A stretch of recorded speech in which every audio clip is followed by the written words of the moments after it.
something, all the formats, and you can do 7 point. What can I even do? What do I max out at? Let me show you somehow.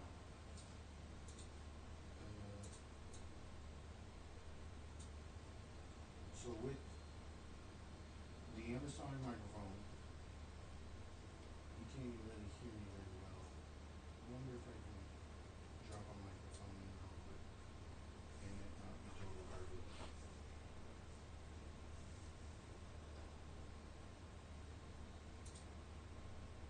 Okay, so I need to add a microphone. So I go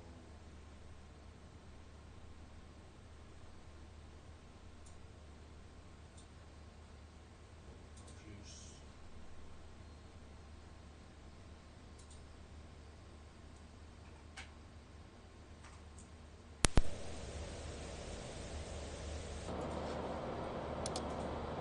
Okay, but does it hear me? It doesn't. I'm not monitoring it.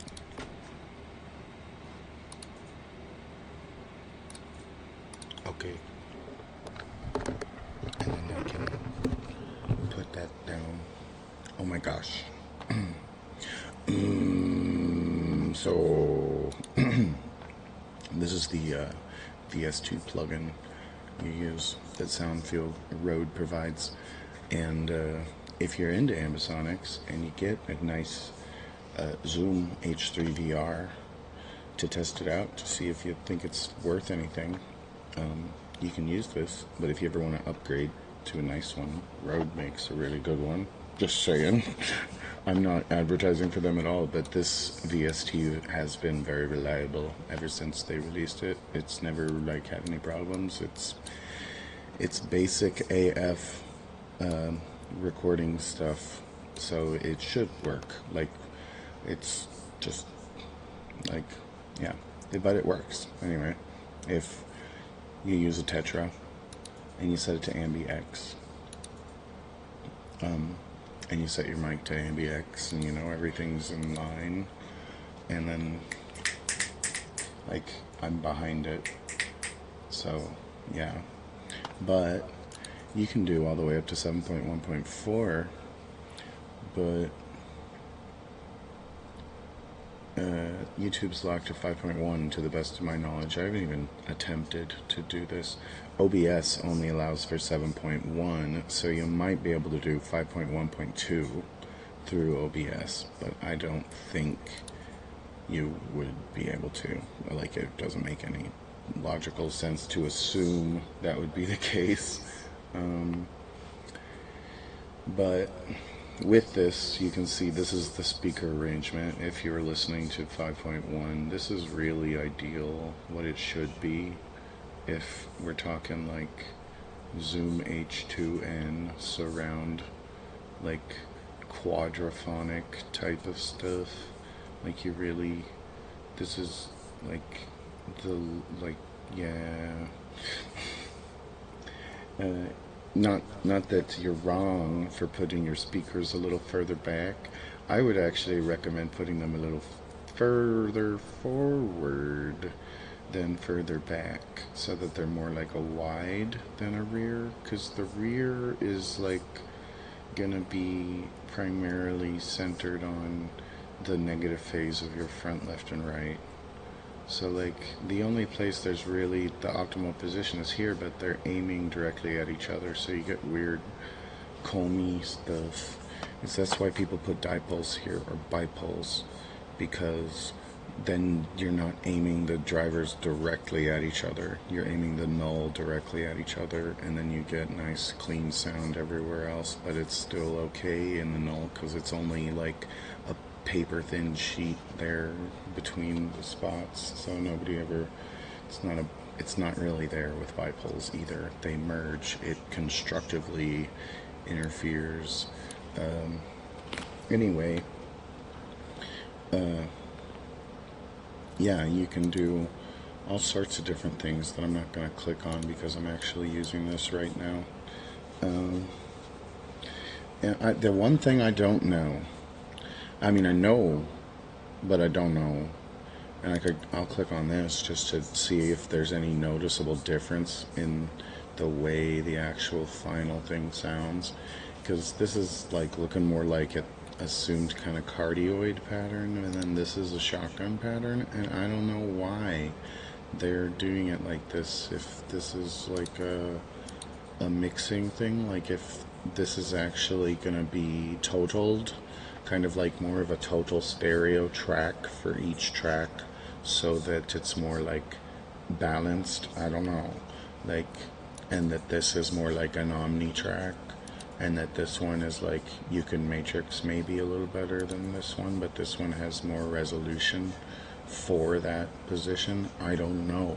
I don't know. Like, what is this supposed to mean? Like, what is going on here? Bah. I gotta turn off this for a second.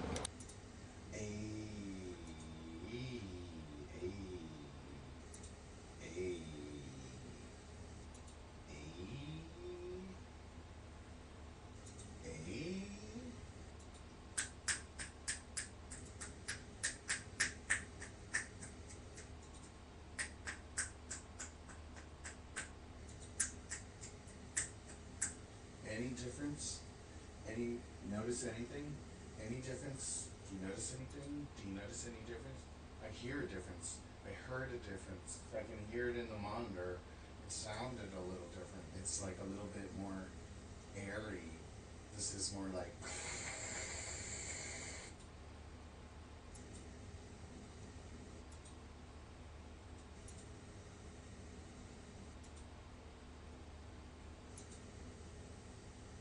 And it's gotta be something to do with maybe the road.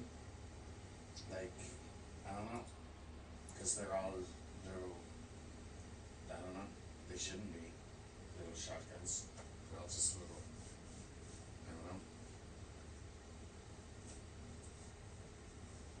know. What does it mean? What does it mean? I don't know. Maybe this time I'm gonna use this one, and this one can just eat it, eat something. Not so bad. They're both fine, I'm sure. But I've been using this one, so I'm gonna use this one. And I need to put an interface. I have to have interfaces with headphones all over the room, or I really don't, or I just need two, like one for sitting in like a couch type situation, or the mat, the floor. Like, if I start cleaning instead of rambling about shit and actually playing a video game and doing things, that would actually be ideal. That was the plan. Gonna turn off some things though. I don't need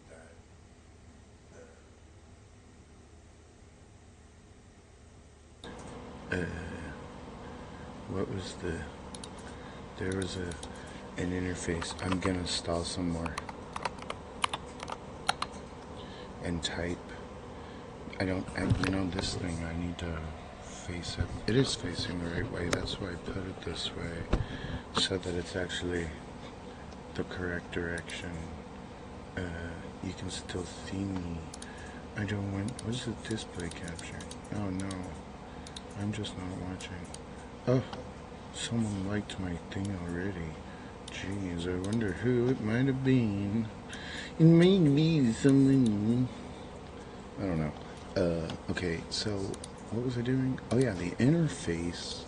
I need a 6-channel interface if I want to be able to monitor. I actually don't need a 6-channel interface. I only need 4 channels in.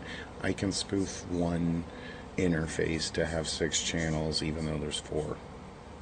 But if I want to be able to plug in 6 actual channels from there, like to be able to monitor 1, 2, 3, 4, 5, 6 actual surround channels, I need to have 1, 2, 3, 4, 5, 6 actual inputs. Like if I want to add a microphone only to the center channel for like commentative stuff that doesn't, I don't want it in the stereo. It's almost like I want to be able to take the center out at times completely and be able to kind of like get rid of the majority of this, what I'm doing right now, and focus on. But because this just sounds, I don't like the echo. I don't like the voice in my head feeling. It's like I want to be able to monitor for the speech therapy aspect, just to keep my brain a little healthier. Like it's like the one thing about it is you can record things, and then if you talk about things that are on your mind and you forget about them, you can go back and you can like review your own memory again. It's like an augmented memory thing. It helps me out a lot at times to do that, which is also why I don't care about deleting everything, which also gives it like, I don't know, maybe there's some like intrinsic value to the temporal information I acquire. Just like when you have an epiphany in a dream and then you wake up and you forget everything because it really wasn't that much of one, was it? Interface. I'm gonna get interface, and the one I was looking, it's not the UR22C, it's the UR44. UR44C. You're an old person. No, I don't want to accept all your things. I'm not. Nobody wants your junk, old person. No. I'm gonna get in your face. The UR44C. And then there's also this other one that's like. What was it? It was like way too much. But it's what I need, I think. I need something like it. Because the UR4040C only does 32-bit 192. It only does 192 at 32. And I wanted 384 at 32. And the only interface, I actually don't want that. I don't think I need it at all. 32-bit anything would be, 32-bit 192 is more than enough. But it's only got 4 mic inputs, so it really only is good for like a better ambisonic mic than I have now. I wouldn't be able to actually get, like I could take the H3 VR, which is like the cheapest amba mic that you can get that's worth anything, and it's decent. I like it. It sounds okay, but it's not the best. But like it would use all 4 of these inputs if I could break it out. Like it has 2 line outs and you can actually get all 4, and I can get the 96 kilohertz 24-bit analog signal out of the analog jacks on the side of that microphone and get a slightly better quality signal than what I'm getting now, using the USB and using them as their own interfaces. Like uses up some of the chip set. Like it's a really freaking hack chipset. Probably it's just a basic audio chip thing. Like they both have 32-bit processing on them already, and it breaks it down to 24-bit processing because they're using that 32 bits to process like all 4 microphones for the whole mic, and it's the interface is using that, so it's got like this internal 32-bit chip going, and you can get slightly better audio out of it, but it's not balanced. It's not it, but then not being balanced is kind of better because you get more frequency response, but it isn't balanced frequency response. But you can get a little bit better high frequencies, which is better for ambisonics. But I don't know if that's matters at all. I don't know if it fucking makes any goddamn difference. All I know is I'm running into problems left and right, and it's like if you knew what the thing was to get where it's like, this is not going to cause you any problems, everything else is just trying to be this, then that'd be great. And I guess that's just not what I have. What I do have is games. I want to play a game, you know, and I moved this chair, and I don't want to look at myself while I'm sitting there.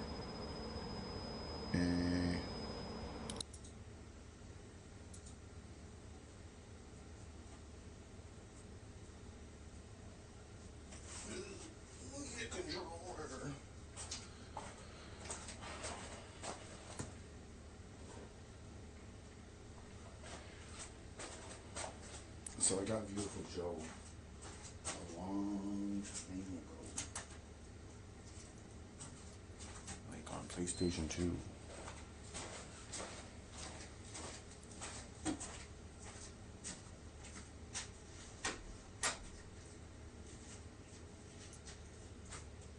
Potato.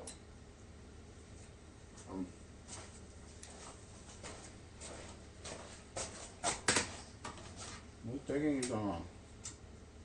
I hate all this HDMI stuff. I wish the analog inputs and it was just a switch again. And things just happened instantly because you press the button and it actually switched the circuit to the thing you wanted. And there was no delay because you weren't waiting for like all this bullcrap to wake up. Uh-oh. The PS2 game's not showing up.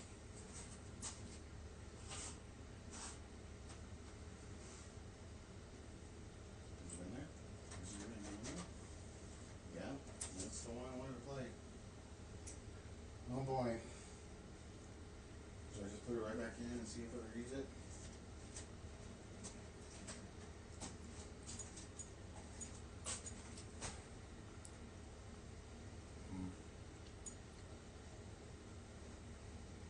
I got it that time. Nah.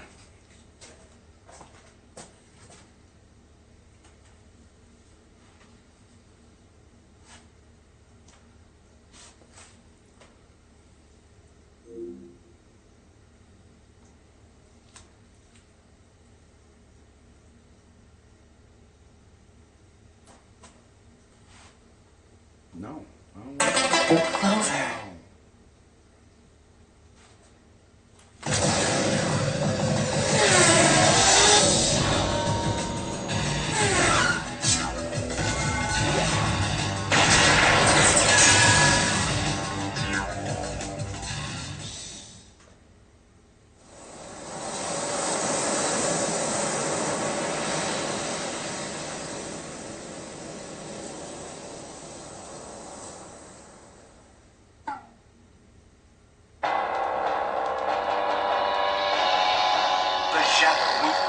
Across the land, dyeing the sky with blood and pounding the earth.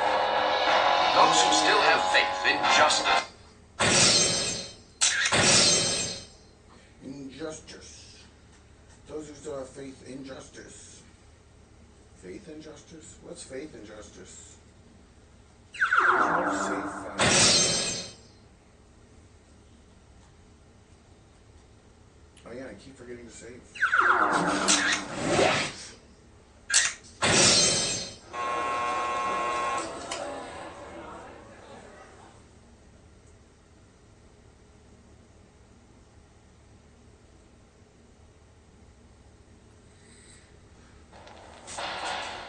So it's almost like, I don't know, the thing about the Captain Blue, I don't want to watch this all again. Like, Joe's kind of a narcissist.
Come on, my friend.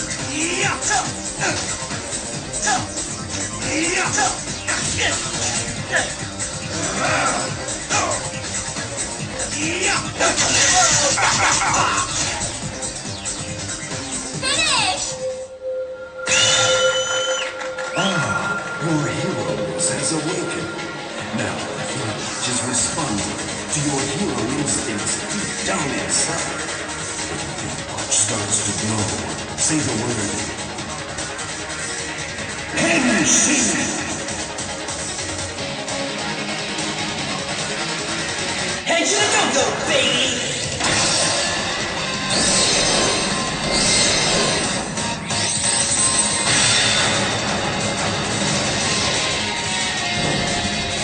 What's up? We'll come and get.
Take 5.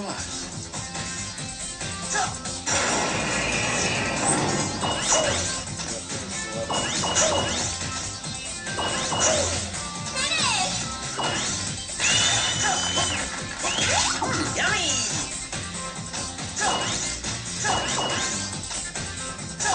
Maybe it don't even have a slot in, or nothing in crease in it. It has plenty of space. Go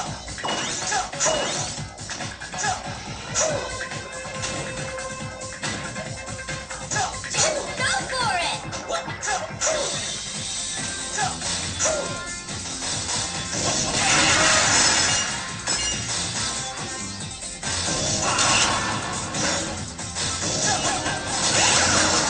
Yummy! Back to the go-go's, baby!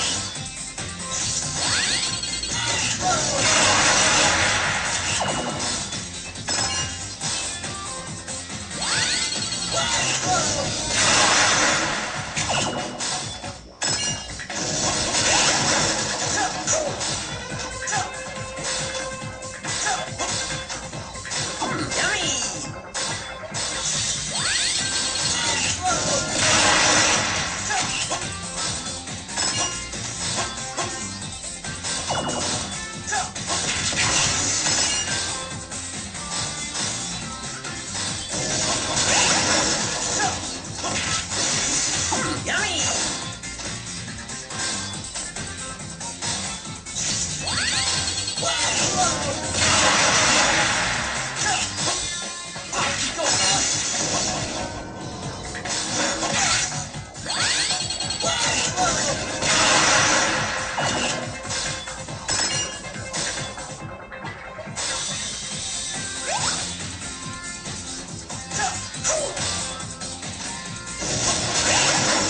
Yummy! Yummy!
Action! Go for it!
Ready?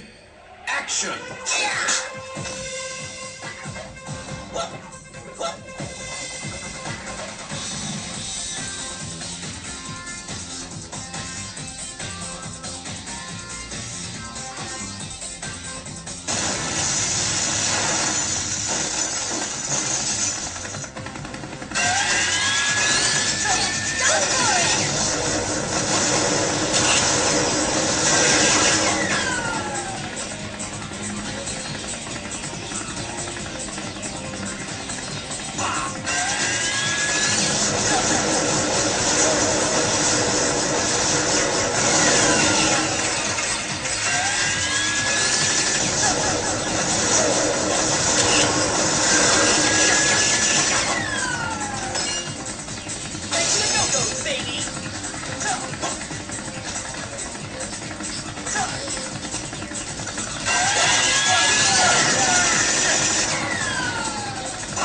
Yummy!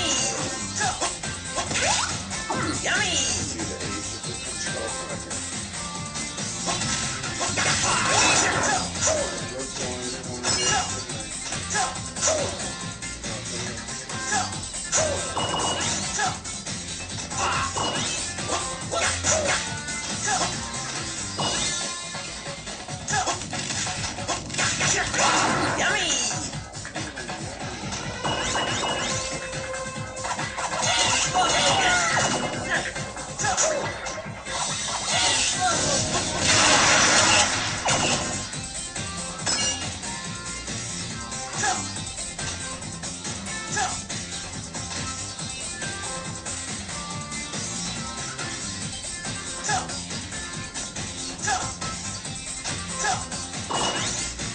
Just go for it!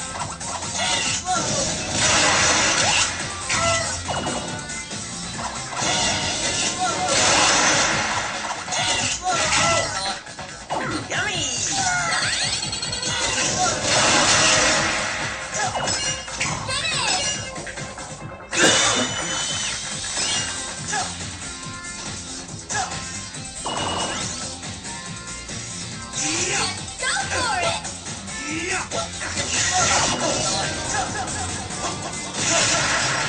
Nice try. Come on, my friend. Come on, my friend.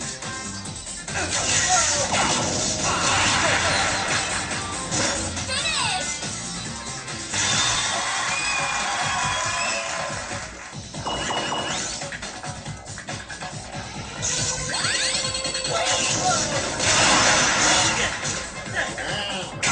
That was cheating.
Just go for it!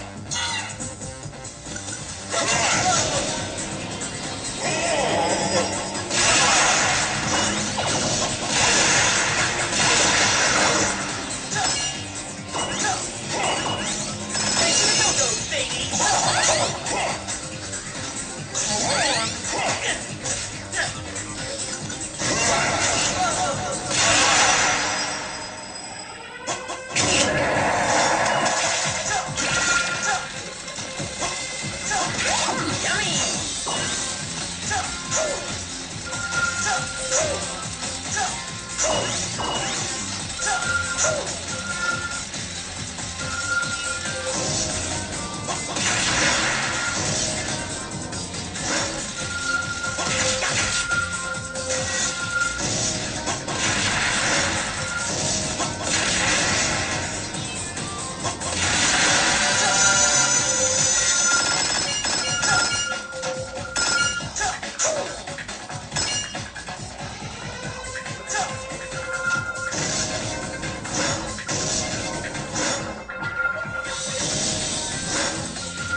My fingers in them. Boo!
I didn't even grab it my hand.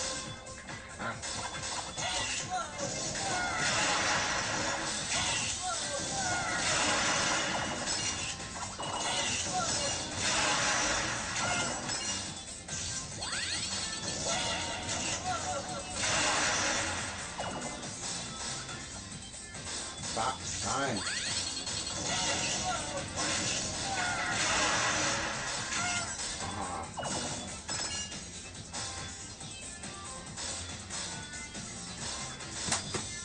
More bread.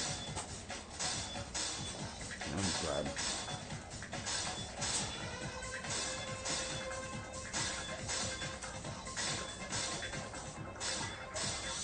Some of this cardboard.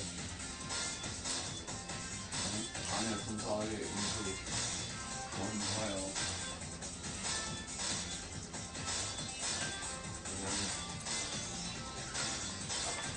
Oh my gosh, this is... Oh boy.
same run.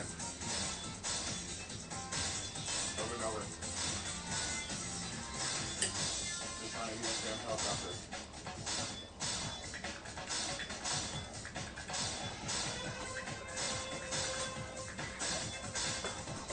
For goddamn ever.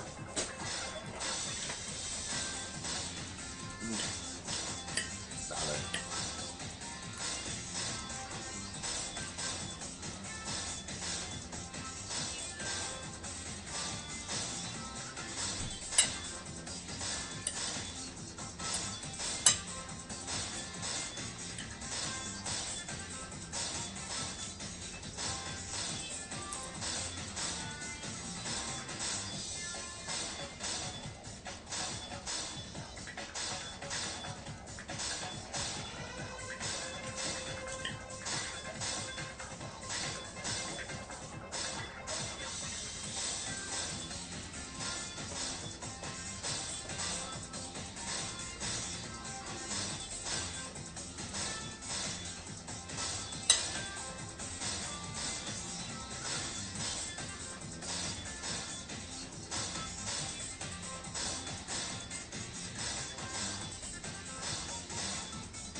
because the controller turned off. I don't want to pause it though. Why did I do that? I guess because the controller got unplugged on PlayStation 2. So, it could have been in the middle of the game.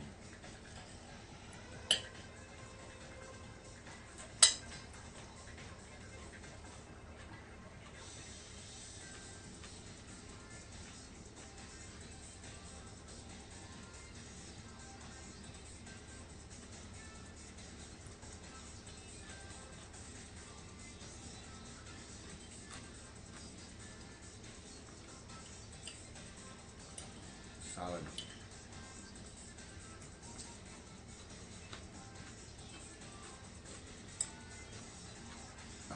Green peppers, red cabbage, carrots, mushrooms, tomatoes, spinach, lettuce, green onions, cucumbers,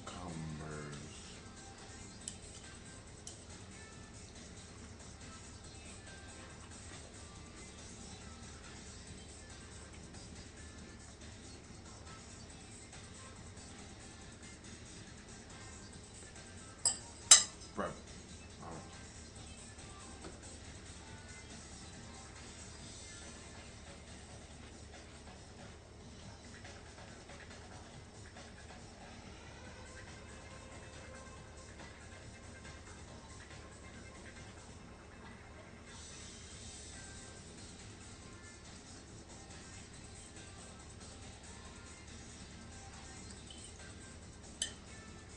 Just looking at the garage, trying to think of what I'm gonna do.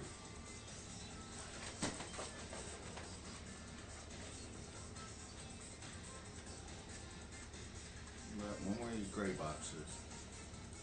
Well, two, but I need to empty one to be able to stack the stack of them in one. And I only have one stack of these gray boxes.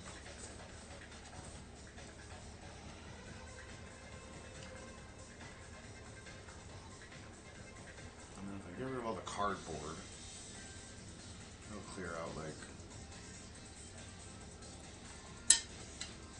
a cubic meter of space. And that's that. And there's also this plastic boxes, empty plastic Rubbermaid containers, nothing in them. Just want to get rid of them.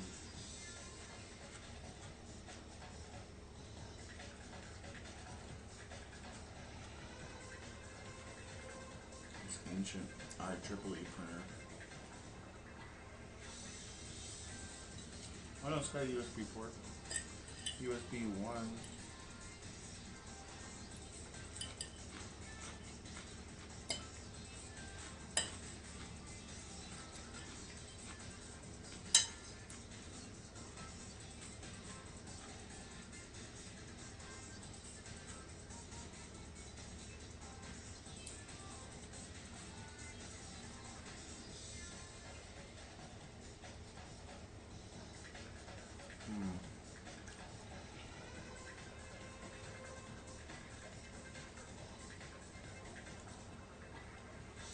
Like,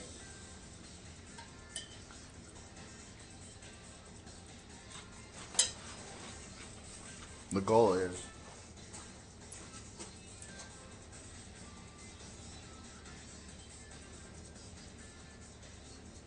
wrong page.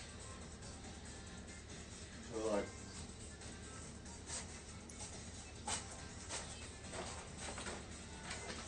I gotta clean out the perimeter. It's like clear in the middle now. Get rid of all of it. It's not just cleaning it up. Like I gotta go through all of it, throw away like 90% of it, but find the stuff I don't want to throw away and sort it. And then the plan is to take the square you see on the floor and rotate everything like 45 degrees. Just boop. And make it more like a diamond in a shot. from where you're at right now. Because, like, I can't get anywhere else and get a shot of the whole room. And I'm trying to, like, maximize the amount of the shot I can actually use. But also the garage. So, like, I want the corners. Like, if I set it so that this big mat in the middle is diagonal, I'll have 4 corners. And in each one of those corners I can have like a little workspace. But it means I gotta clear out everything. I gotta get rid of a ton of shit. I'm almost there. Doesn't look like it.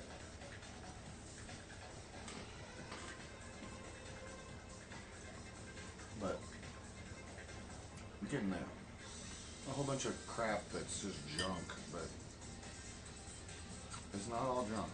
And I can't just throw it all away because I know there's shit missing here. Like,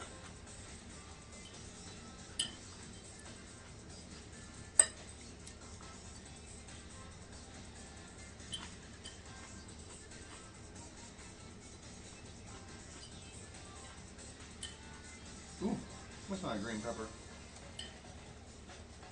No, jalapeno. Or Georgito.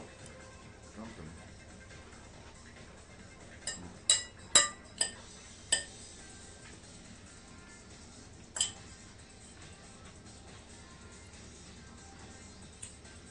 But oh, a bunch of paper I need to shred. Some junk mail with my name on it. Oh, no.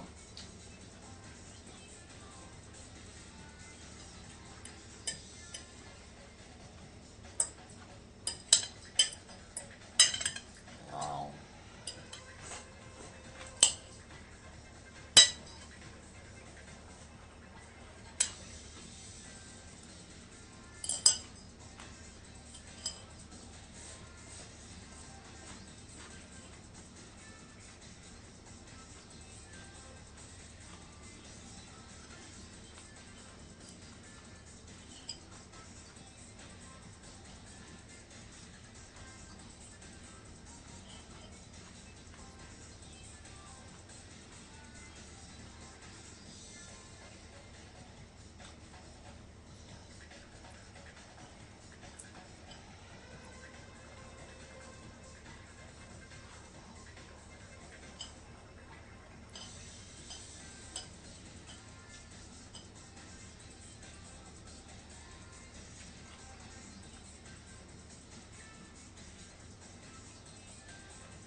The racing chair needs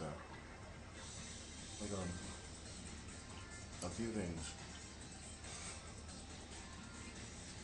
to be rebuilt. I don't know. I haven't played that game for a while. Since my computer crashed, at least.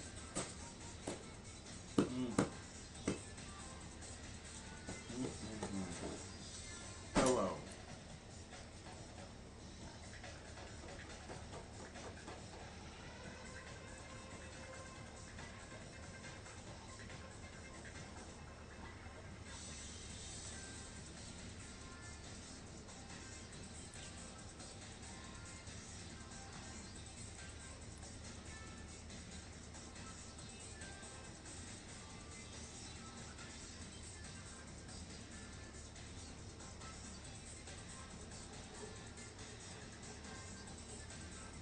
Oh, there it is.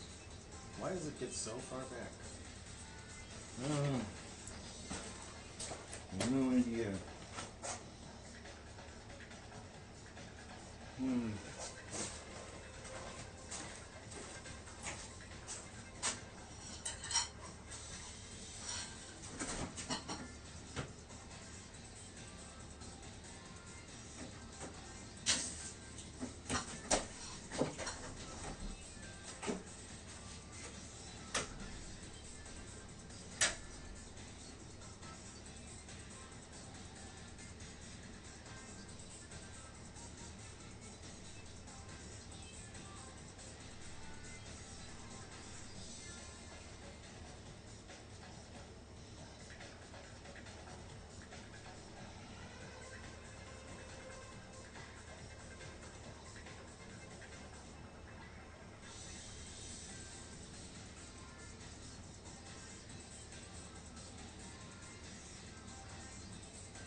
Yeah.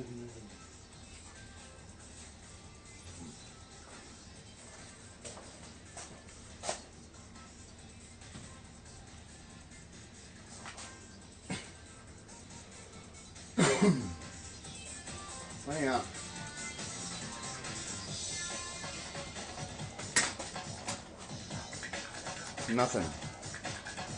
Just the same song.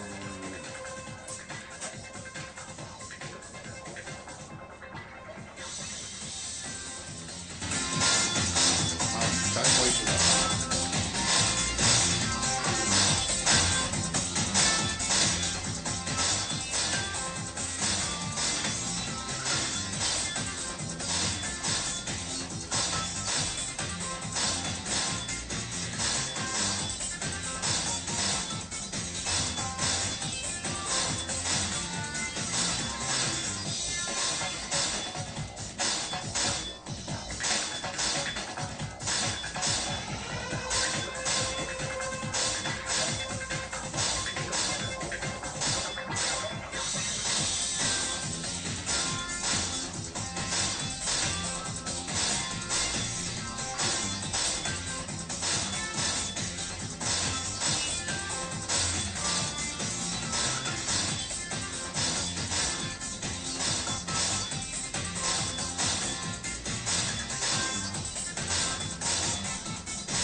Take 5.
You're omega stupid.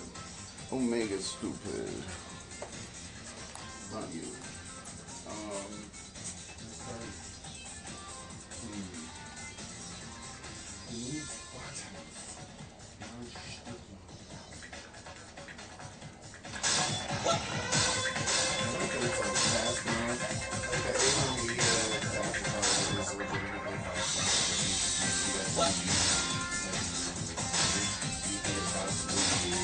HDCP aspect of things, they're still clearly going to be sent away, but it's not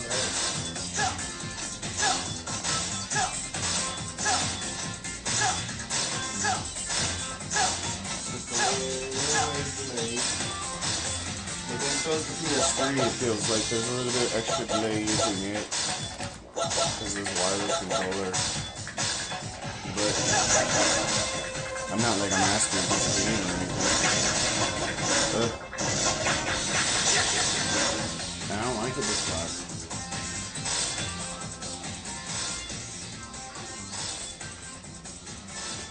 $32 dB is what it says.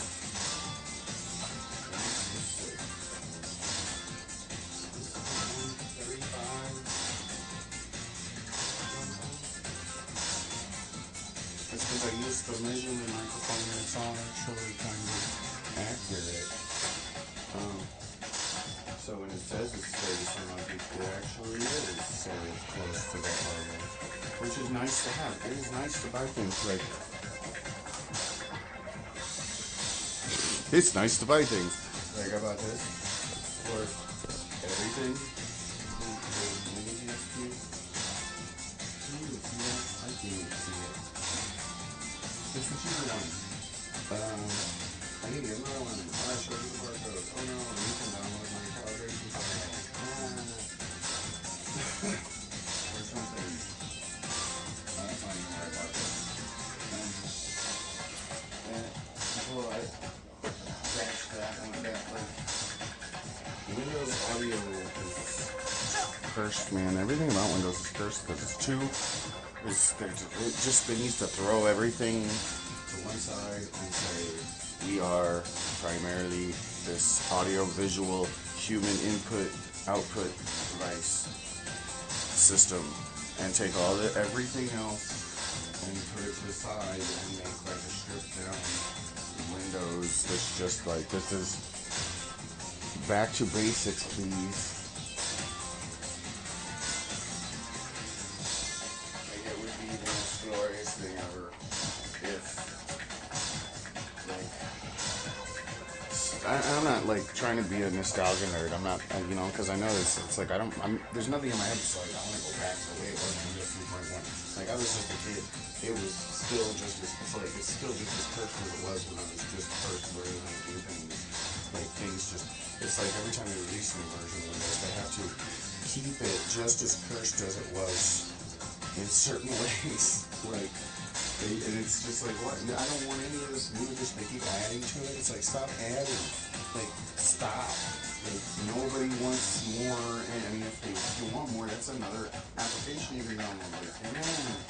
Like, it should be like I like MS-DOS. Like I want the basic kind of structural kind of thing back to some extent, where it's like, if you want to enter a password to get into your computer, why not just start at a prompt?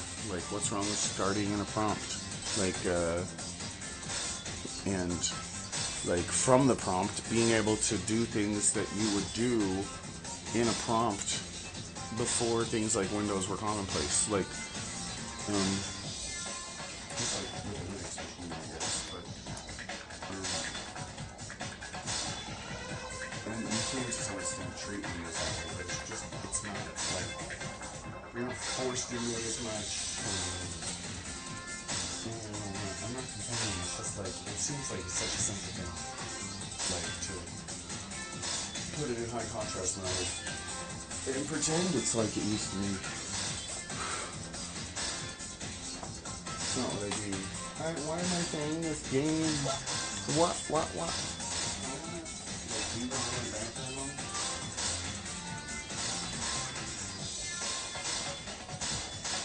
Like, I can't remember the trick for this stupid helicopter. And I'm gonna die a bunch of times. And it's the same riff over and over again.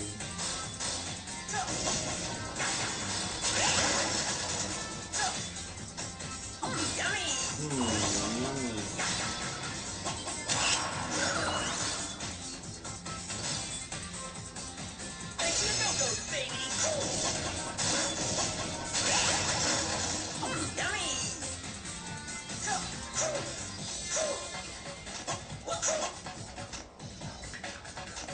Don't forget all of the like film things because that increases the VFX meter.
And then what?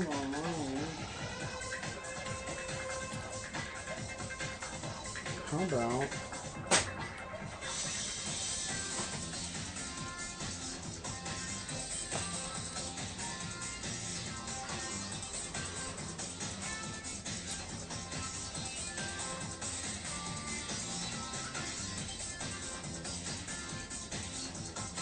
so that I can start recording that ambisonic stuff and then just I don't know how if I can actually upload a video instead of just streaming. Maybe I have to stream. I don't know. If I can save MP4s using OBS and upload those and just make those properly. Like, or if I, what the deal is, I don't know what the deal is. I'll have to figure out by using some metadata, anal analysis.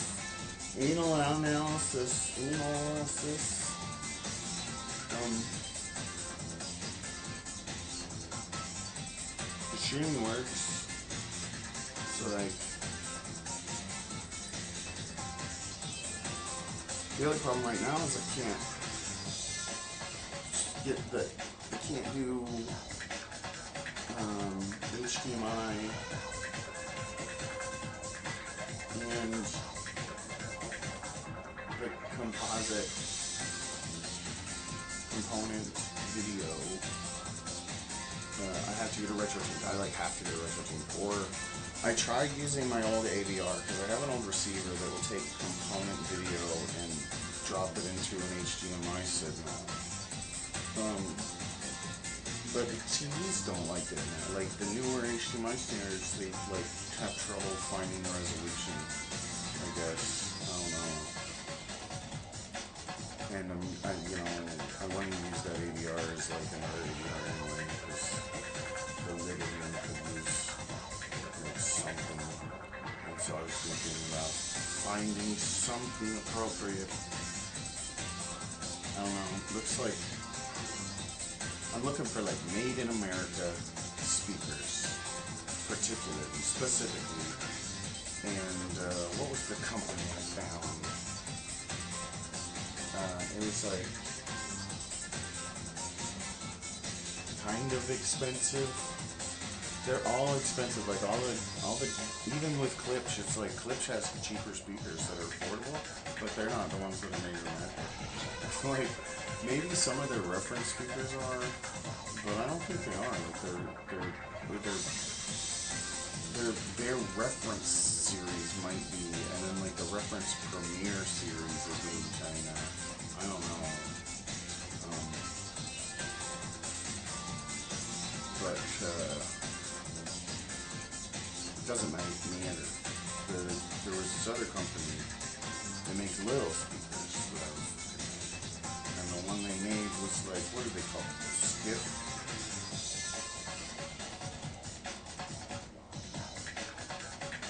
Was it Roll Audio? The Skiff by Roll Audio. They're freaking $500 a pair.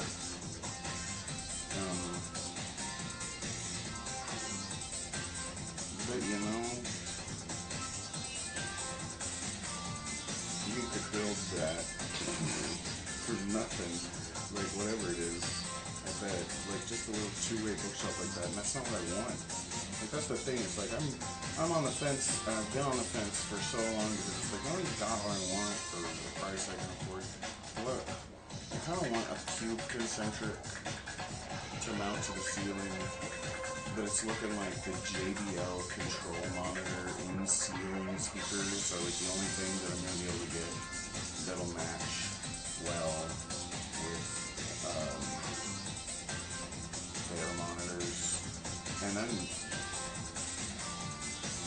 I don't know. I just don't even know at that point if I want to move the speakers that I have mounted to the walls down or leave them where they're at. Like right now it's like I have 7.1.4 and I am wanting to get dipoles, but not dipoles, bipoles, like the Klipsch bipoles.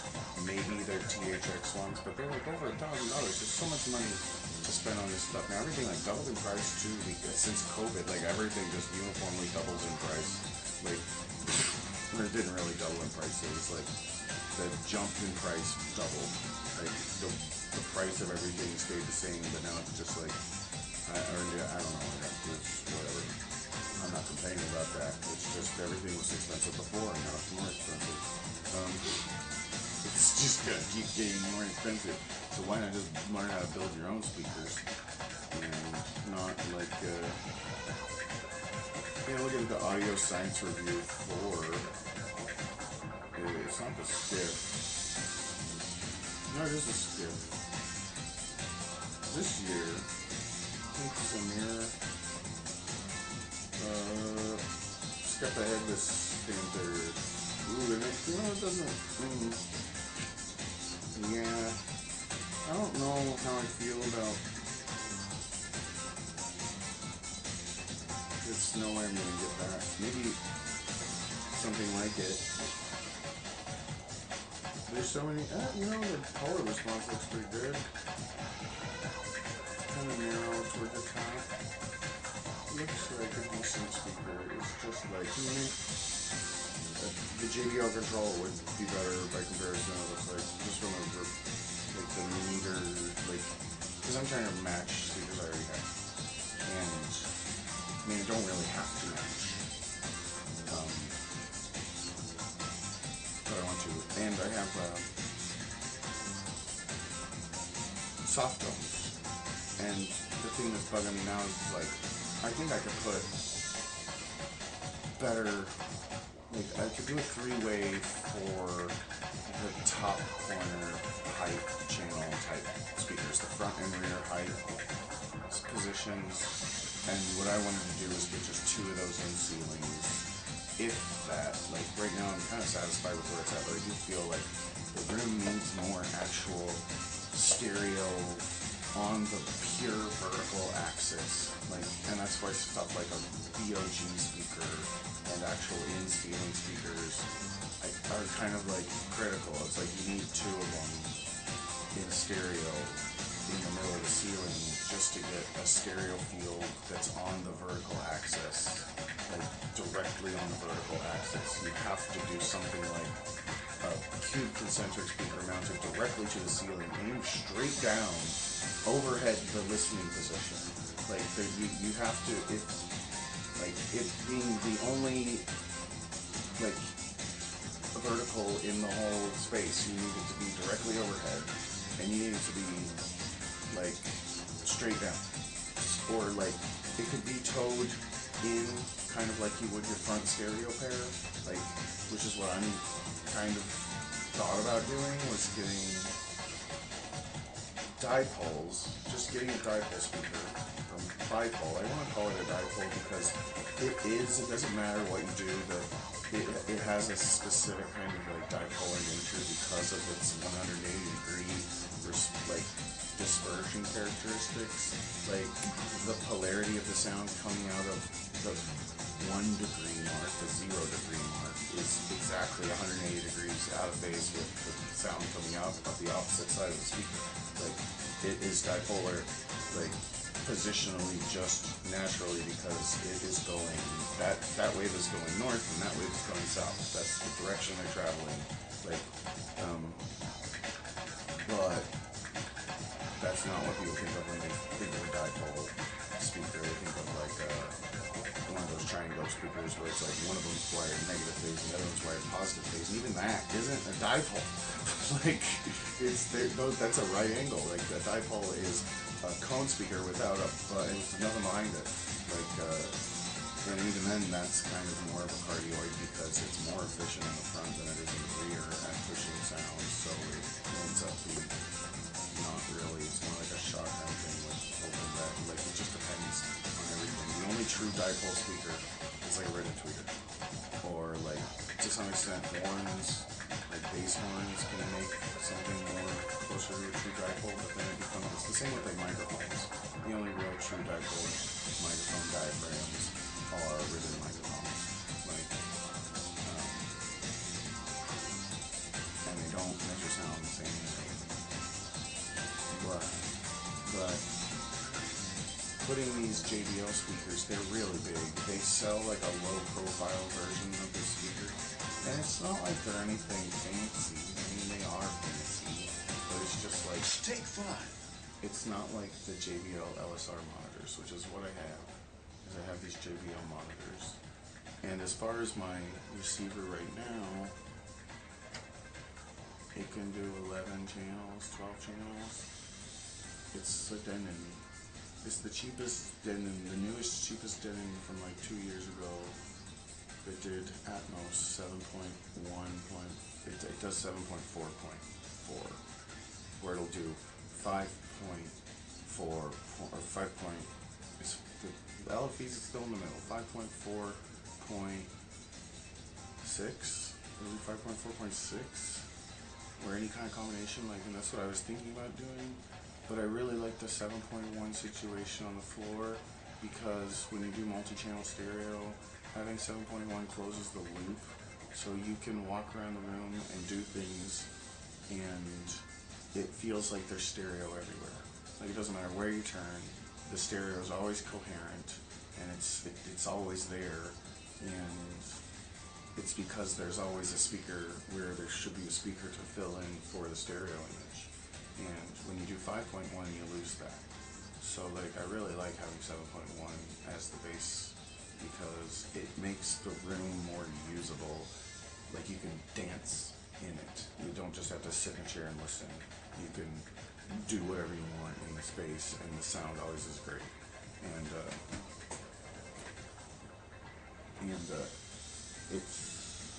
it's bothersome because I do kind of want to get a bipole speakers because that whole paradigm of surround sound, it's like ultimately I'm gonna, if I ever get a chance, if I ever save enough money, because there is content that might actually sound good on it. There are things I want to do with it in like ambisonic reproduction. Like I want to experiment with having bipole side surrounds and doing stuff with the center and the side surrounds to mimic what the stereo pair does, instead of just using it all like effects, like actually doing more ambisonic stuff with that layout, with the channels you have available. One of the things I thought about doing was making the center, like the center is already kind of a bipole usually when people have those horizontal mid-range tweeter, mid-range designs. Like that's the one thing about it that it seems like when I was a kid, what you could do was actually wire that speaker up so that the woofer on the right was actually covering for the stereo image on the right, and the woofer on the left was covering for the left, and this tweeter in the middle was actually the true center point, and it was only covering like that, the harmonics in the middle for the stereo. Like it was, like if you think of it more as a stereo fill channel instead of a discrete channel, then the NTM center starts to make a lot more sense on its side. But I don't know if there are things about that, like that's what I'm saying, it's like when you use that kind of philosophy, like if you could have a center that is actually its own little stereo system and it works in tandem with your bipole surround system. And that was the, like I didn't just want to try the normal bipole speakers, I wanted to try getting ribbon tweeters and doing like a bloom line with ribbon tweeters in the voice of God position.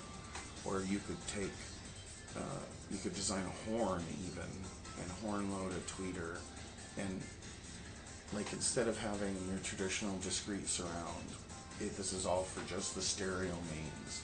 Like you have your stereo mains image and it crosses over on a speaker, like a three-way speaker or four-way speaker is what you'd want ideally, but you don't want that in a normal small room because you need to take the low frequency off of the main driver usually. And so like from the lower bass up to the harmonics is appropriate to have. But like what you could do with those surround positions is the LFE and the harmonics. Like, and you could make the LFE and the harmonics ambisonic, like so that you have the stereo and then you have the surround channels, but it's not discrete surround. It's from the original stereo image. Like you're extracting information that's already in the stereo. You're not making anything new. It's just like this is normal stereo. And like to get a live recording, it would be optimal because you're using real science. You can't fake it. Like, and where it is faked, it's not. It's just being like, it's really detailed mathematics where it's being faked and it's not being faked. Or they use like lensing systems where you can use Fourier transforms to just like, you know, it's just like looking through a lens basically in math terms with a compass. You know, like you just take it through a certain number of circles and then that transforms it to the waveform you need for it. It sounds crazy, or actually works. Like, but if you could do something with that whole thing that's going on with the modes in the room and the way the room is accepting the energy you're putting into it, it seems like the only way to take sound any further in like any domain would be to have more control over it and to have more like beams in more axes, like, and to be able to control those beams. One thing I've been like throwing out there for years has been like beam forming with subwoofers for virtual reality experiences that are room scale experiences. So what you could do, like right now I have 4 subwoofers and there's one in every corner of this garage. I actually have 5 subwoofers. There's one right next to where the camera is, which I turned off because I just vape all over the camera. So I turn it off.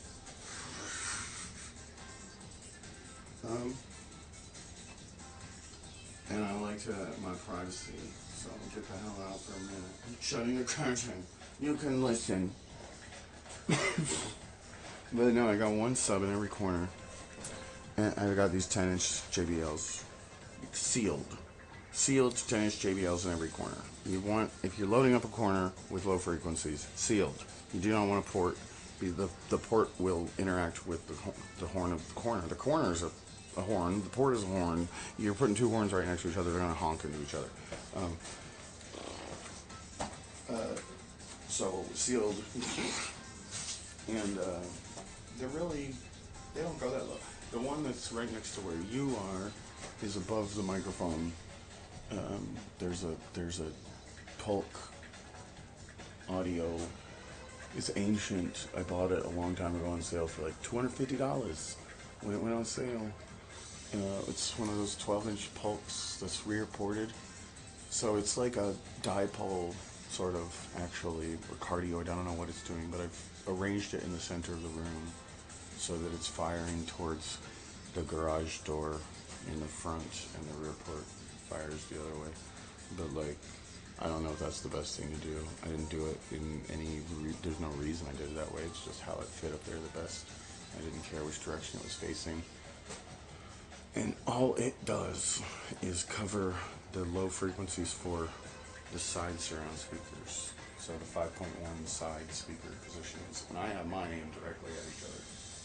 But like, where they're at, they're 3 feet away from the wall, but they still don't, they get shit low frequency extension from where they're at because of the front to rear axis.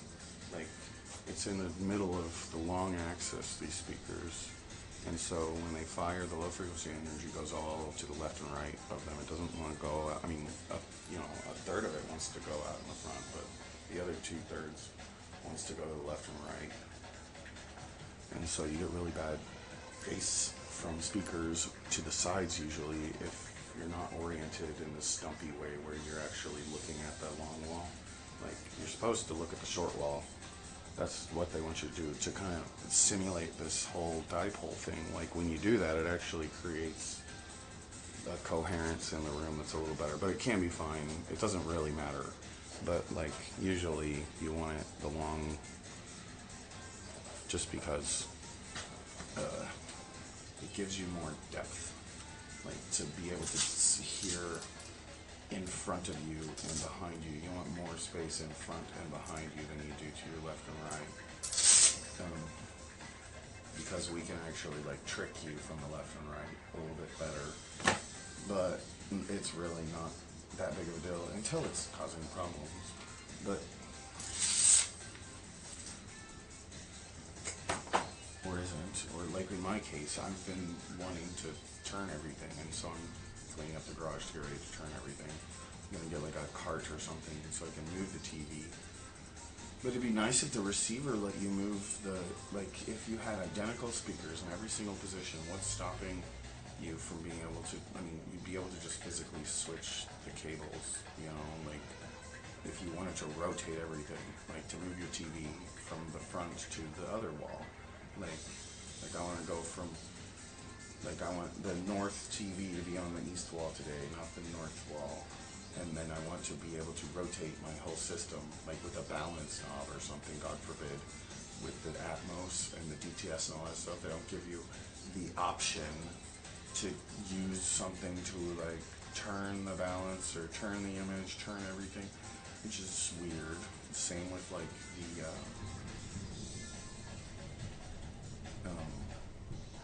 like Oro 3D gives you this small, medium, large setting. And if you have multi-channel music that's recorded from live mics and actually has some ambisonics in it and has real depth, and like I have this album that isn't even that. Like, it's basically just a bunch of stereo recordings of each instrumentalist, like of the album. And so what they've done is they've given each artist like kind of their own stereo image. So like the main bassist and the drums are in the front middle, and like there's a saxophone and a trumpet off to either side, and a piano off to one side of the middle, and they all have their own kind of like place in the stereo that's happening between the the front stereo mains and the side surrounds in the center, like, and it's like you're in the room. It's like they're in the room with you. Like you can stand up and walk around in it, and it's like you can walk up to them, and they get louder and everything. It's like you're walking up to them, and they're there in the space with you, kind of like just beyond where the speakers are. Like it sounds like they're there, and sometimes it sounds like they're in front of it. Like it depends on the size of the image, and it's all like the timing of where everything's coming from. It seems like it'd be this enormously complex thing, but it's just like a microscope, microscopic binoculars with your ears, like, and the Aura 3D music modes. There's a small, medium, large, and when you change them with recordings that have this actual stereo quality, like you can tell the size of the image does get small, medium, large. It's like it makes it bigger. Like if you're in a smaller room, the reverb's faster and there's less of it. It's not so echoey. But like the delay between when things get to your ears is shorter or longer, just ever so slightly. So the size of the point sources of the sound appear to grow and shrink. Just like if you zoomed in or zoomed out on an image. And to some degree, that kind of stuff could be easily included in these modern, like, systems that cost people thousands of dollars. You're paying thousands of dollars, and I mean, you're getting really high quality stuff. I'm not saying that it's not worth what they're charging, but it's like they don't put these books in the boxes with them anymore. And it feels like I've read all the different manuals from like all the different AVRs, and they all feel like they're written by the same robot. Like, and it'd be really helpful if we knew there was like a real team of people who are actually like not, freaking plugged into the Matrix, like working on this stuff. Like, hey, we get it. You're not a child, and when you were a child, you had things that we've taken away from you because it's gotten so complicated that if you still had them, you'd screw it up immensely. But like, it really seems like there should just be a reset button where it's like, oh, you can experiment with all this and mess up, just press this button, it'll put it right back to where it was. Like, and all that just comes with like troubleshooting and usage, and it's, like when you grow up and companies were they lying? Do they just not want to it anymore? People are like, this is too much work. And it's like, no, it really wasn't. Like, you ever work in a KFC? Like, you work in a Kentucky Fried Chicken for 2 months in the kitchen or something, and tell me that that's what that is again. Like, there's shit where it's like, nah. Like, hard work is like freaking CrossFit. Go freaking run a marathon. Like, go ride a bike. Go ride a 10-speed bike. Ride a bike with gears up a hill, like, without getting off of it. Just put it in first gear, keep riding, don't get off of it, just make it uphill. It's not impossible, you just don't like it. Like, first gear up a hill, oh no, it's too hard. It's like, it's really not. You just give up. Like, oh no, I gotta kick my feet like a spoiled kid who's not getting what they want. Like, that's how you get up a hill on a bike. Just don't. All the way up the hill. And you get it out of your system. And you stop complaining about your desk job that pays you like freaking 6 figures.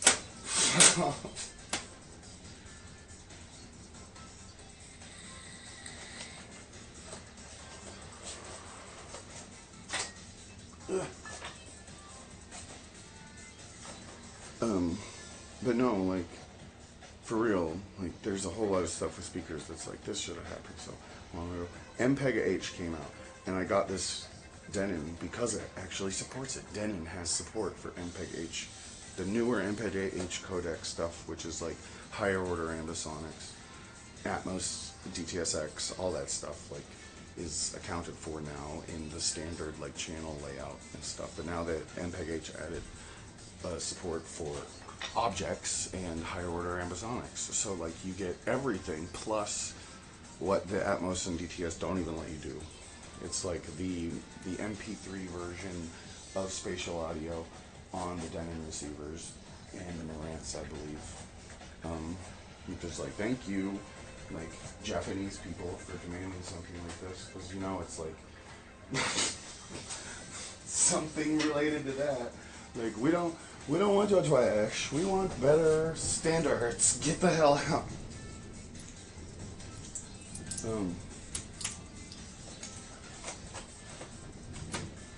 But no, it's not nice to Dolby and DTS. I actually have nothing against Dolby and DTS. I like them. I buy so many of these things. Like, not really that many. What did I buy? I don't have enough 4K DVDs. There aren't enough good ones. And it's like, when they exist, it's always like, they'll be reprinting an old film or something, and you'll pick it up.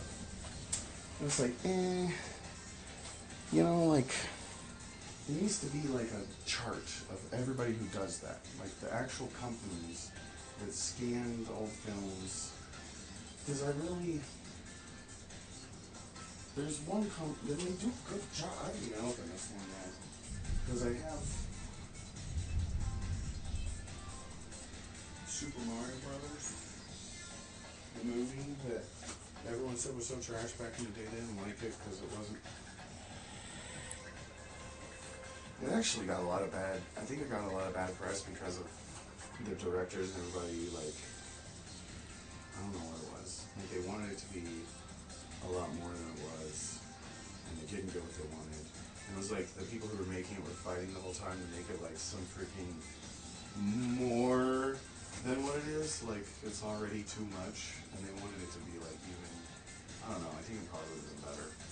It seems like there's pieces of the original vision kind of like snipped in and out of it, but then there's other parts where it's like, this is corporate, it's weird, because it was Mario Brothers, obviously, I don't know, it's just a lot of reasons, but I liked that movie, like, I went to it by myself in the theaters as a kid, like, and I didn't go completely alone. Like, I think I had a doctor's appointment or something one day around my birthday, or something. I went to see it at the theater. And I was just all alone. Like my mom had an eye appointment too. Maybe that's what it was. I don't remember what it was. I just went to the movies and saw two more. But I got like the Blu-ray, one of the Blu-rays. And apparently the DVD is better than that Blu-ray. So like I gotta get this DVD, obviously, because it's, you know, got a better copy of the film. But then there's this other company that comes out with their brand new,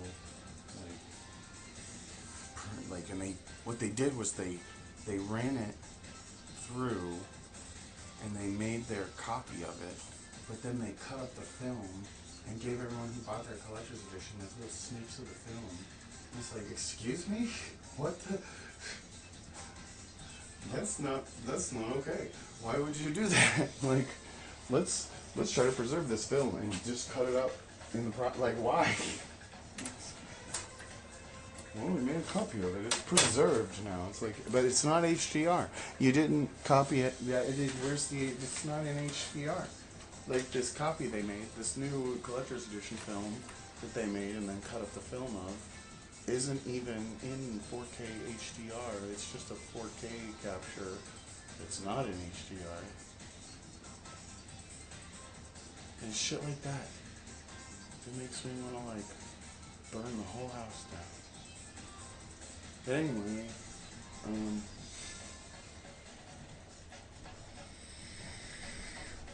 bipole, dipoles. Like with a normal stereo signal, XY stereo, there's really only like, there's a tiny bit of rear information, like very little actual rear data in the tracks. If it's not like a total stereo record or mix, where the tracks are actually kind of mirror images of each other. Um, Lightning. It's all still working. I need better electric. Like, I don't like those dips and surges. And that's one. That's another thing that pisses me off. Where it's like you go out and it's like I want to find information about like power conditioners and pure sine wave like power like battery backups, that kind of thing. Um, because I want to have basically like a little like freaking why can't I think of what that's called? What is that called?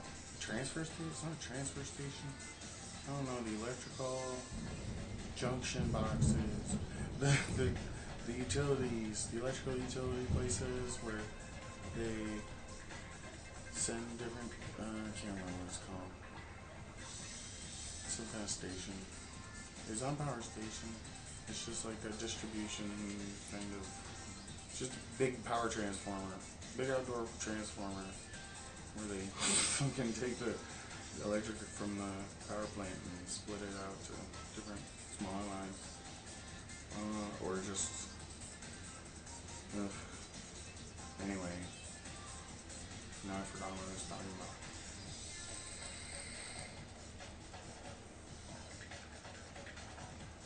Speakers. Something else related to that.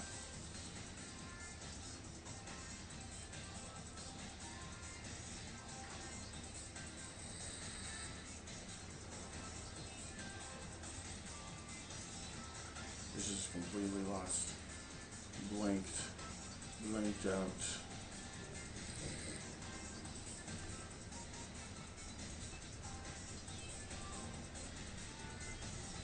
Oh yeah, the power conditioning and the lightning.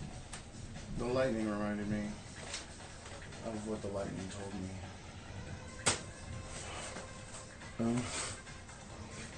But yeah, people are like, that shit's all a bunch of hogwash, snake oil. Doesn't do anything for this and that. And they never test it the way that like I think it should be. Like the use case I want it for, they don't test for it. The people who test this equipment, they only test it because they don't believe in it and they think it's garbage. So they test the use case that they know is garbage. And that's fine. I get it. You're right. You're totally right. It makes no difference when you do that. Like, but then it's like, what happens when you plug 20 different things into that too? Like you're plugging like with the power conditioners especially. It's like what happened like like with audio science review and Amir, what they always do is they take like a power conditioner, some device that's meant to clean up an audio path that does something, but specifically the power conditioners, it feels like they don't ever load them down and actually use them for doing like, you know, plug a display into it, watch a movie on it at reference volumes while you're playing on a computer, while you're like trying to do, like do a whole bunch of different shit on the line and use the power conditioner and then see what it does for not just the amplifier, because like normally I don't think people are plugging the amplifiers into the power conditioners. Like the amplifier circuit on the power conditioner is just a really nice direct to the freaking, like you'll have some protection on it, like a surge protector, like a really nice surge protector will have some protection on it, like so many joules of surge protection, and so you'll get that on your like your power conditioners, and usually that would make something dirtier on your little test chart, but really it makes no difference. And you say it makes no difference, blah blah blah. But like,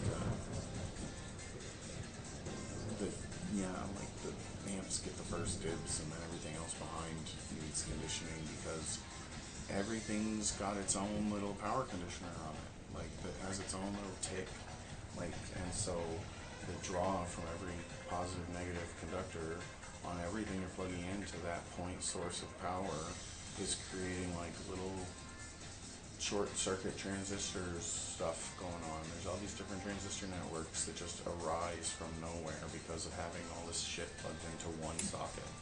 Like, and when you just test like an amp on a power conditioner and see virtually no difference, it's like, okay, thanks. Like,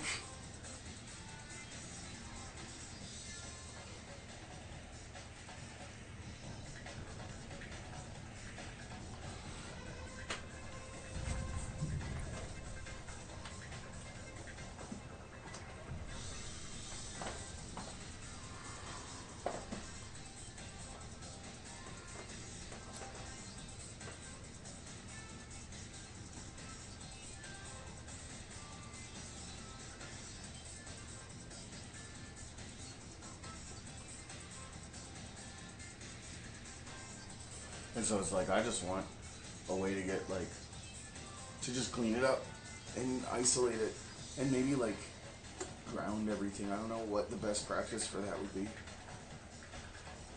I mean, I know what the best practice for that would be on like a fundamental kind of first principles. I took electronics classes, you know, like not just like high school physics, science, physical science, like actual physics study, you know, like in electronics, some classes, but then it's like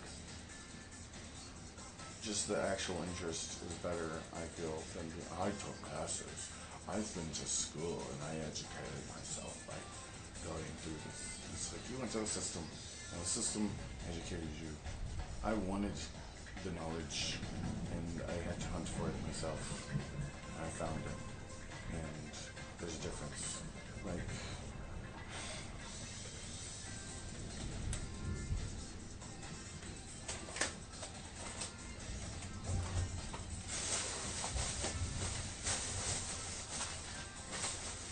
I mean, people can go to college wanting it, but it's like the whole process is different because you're on a track. Like, and that's okay. I'm not saying that's bad. It's just it doesn't work for everyone, and to think that it's okay to just assume that it's okay for everyone, that's just okay. It's okay. It's fine. That's the way it is. The one ring to rule them all.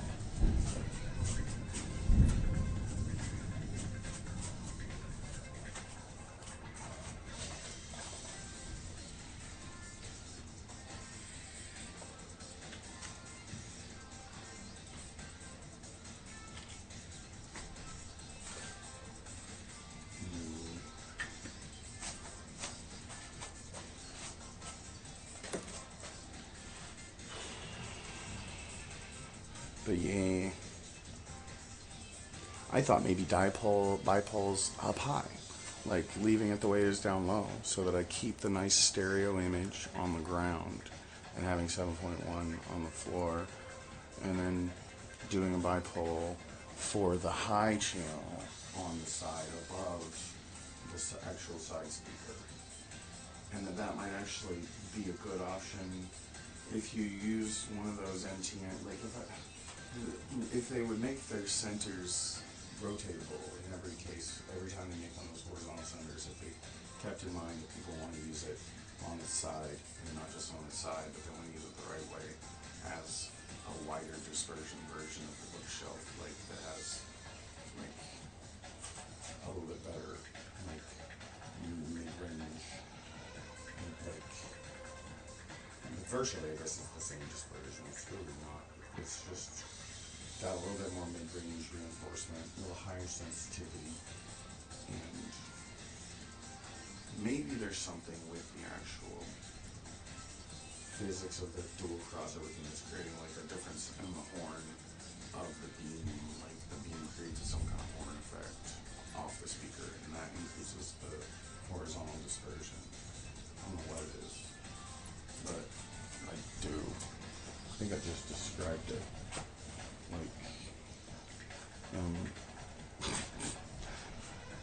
you have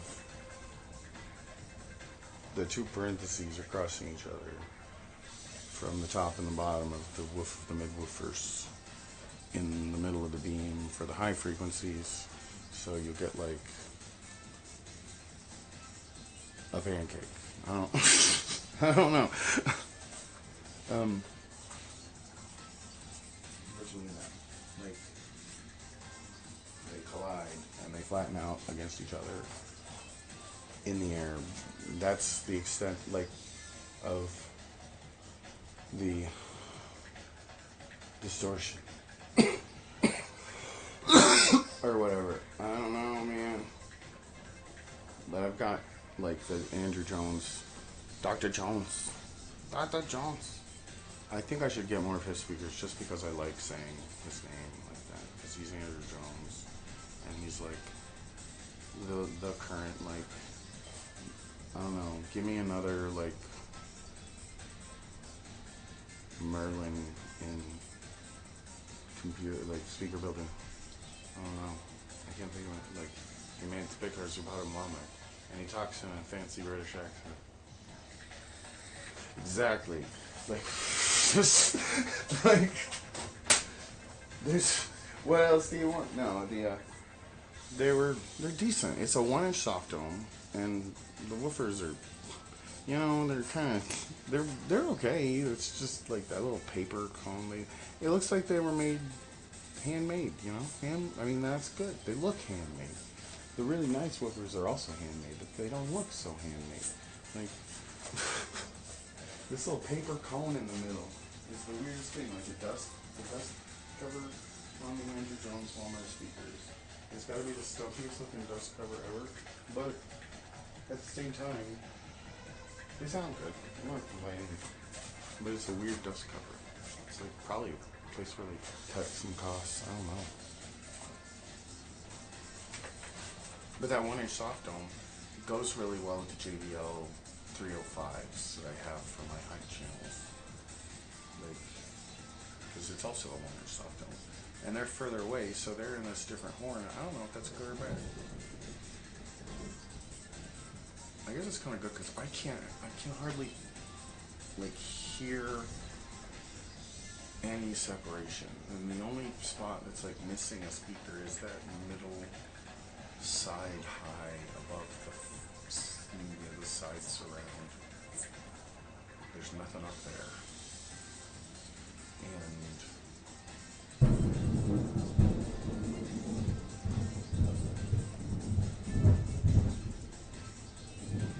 what I really like to know, or it'd be nice, I don't know if I just like,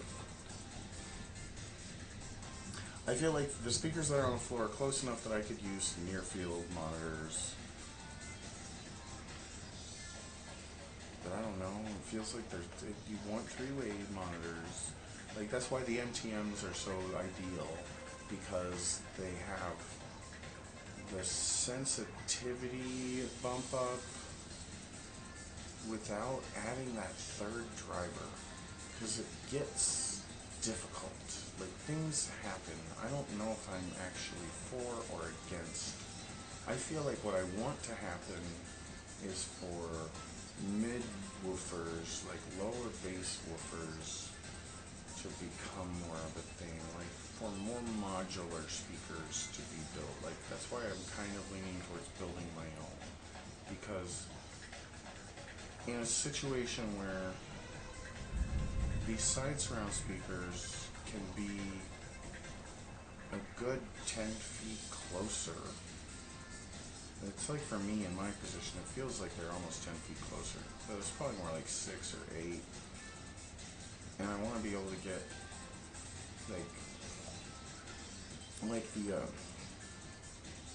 the rear surrounds I have as the MTMs on up and down, because I figure they're the farthest away on the floor most of the time. If I'm up at the desk, they need the most extra boost, and they're on the same kind of sensitivity level as the main drivers, the floor standing speakers. Like they made the centers, but I'm using them as the rear channels instead of a center channel. But I guess you would use them as the center channel also, but they're nearer in sensitivity to the floor standing speakers, but the actual response is more like the bookshelf. But they all sound the same, but the floor standers have completely different woofers, and it's a 2.5 way, and you can see it in the frequency response graph that it's like, well, the tweeter sounds the same, but the lower frequencies is different, and it's more like a mid-woofer bass horn, and then, like it's trying to be a sub, lower frequency, and the mid-range. It's trying to do all that with the 1.5, 3 different speakers. I guess one of them's, I don't know what the hell is the deal with it. It's weird. But they sound good. And they put out a lot of bass in it. It puts out like that sub-bassy part. It's got enough of the low end to stand on its own. You might want a sub. I have subs. It never is seen as a 4-inch driver, because it doesn't go that low. Or that high. Or it does go high enough. That's the one thing about soft tones, is they actually kind of they break through the like breakup mode, that like harder materials really fall off at 20K. Like they just go to shit. Like they can't do it. They mute themselves and they just stop speaking around 20K, and I don't like that because I can still hear 20K, and like, and I like to be able to hear the highs, and I like them to sound accurate and correct, and like I don't like there to be nothing there at all. Like, or it's okay when there's nothing there, but at the same, it's like a different sound. You know, it's muted. It sounds muted to me. Like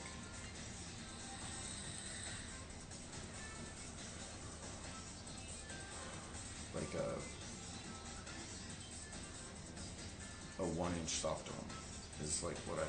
That's like is the maybe smaller would be better. I haven't really tried smaller. 1 inch is like the most common thing, and it's really like it sounds great if you get a good one in those, but it still falls off too.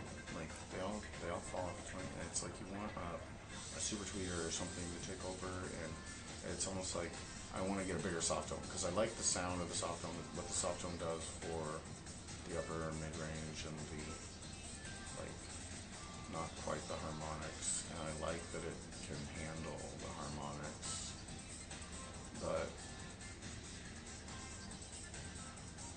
that's where it gets into that whole thing I was talking about with the dipoles and the bipoles and the surrounds, and how instead of doing a discrete surround system, crossover with the stereo is like instead of having like what you're doing is you're taking the stereo and you're crossing over to a different direction, like, and it's almost like you're trying to control the beams that the stereo is taking in the room, and you know what it's supposed to be doing, and so you can kind of like create a matrix of sources to balance what's going on in the air with what is already balanced in the stereo signal.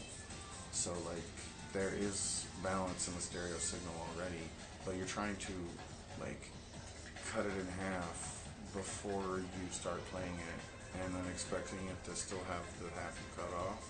Does that make any sense? Like your head is the microphone, or your ears are the microphone in a virtual sense. Like you are the microphone, and so in the real space where the recording happened, it's like your head should be there, like, and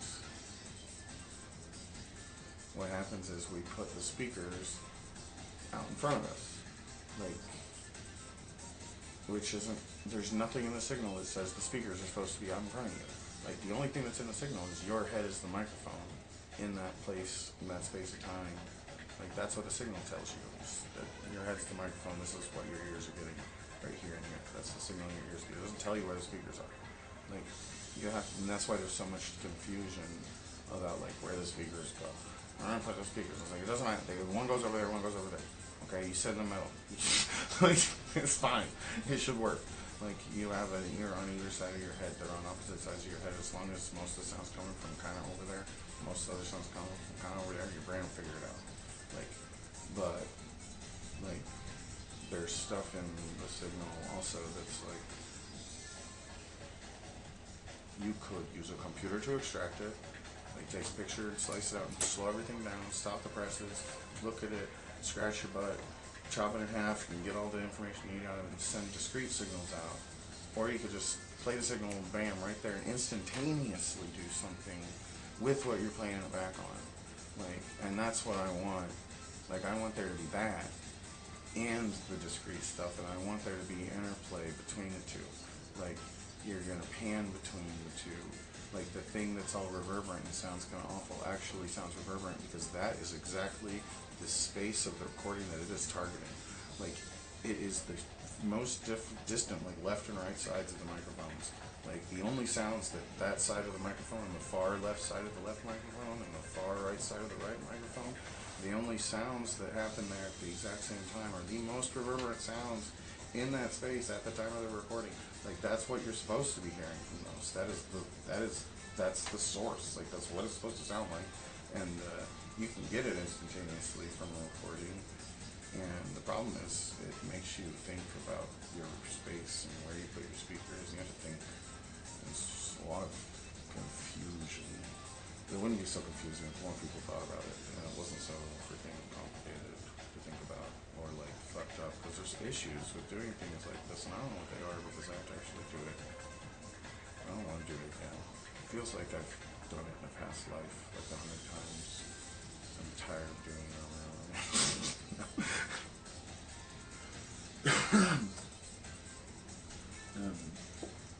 I just want to play Duke Nukem, man. And stare babes. This garage is cursed. It's the red. It's like some ancient, forbidden color. It'd be better to paint it black.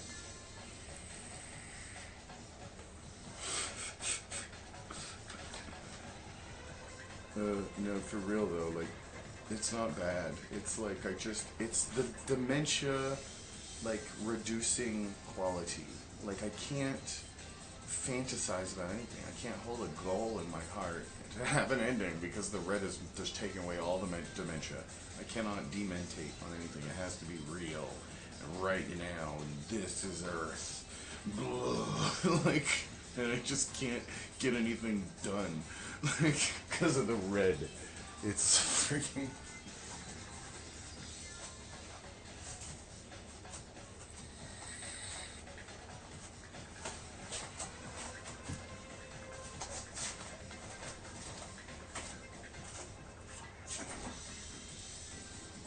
I've got cold water in there. I don't have a class in here, man.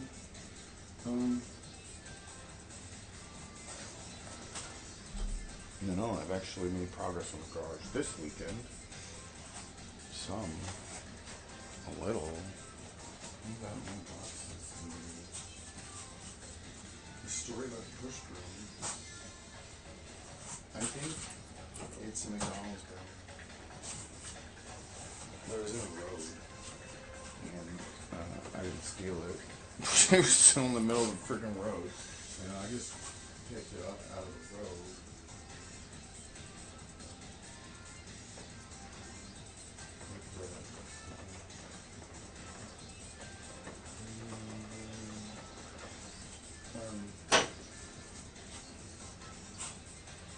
And you just said a voice attack.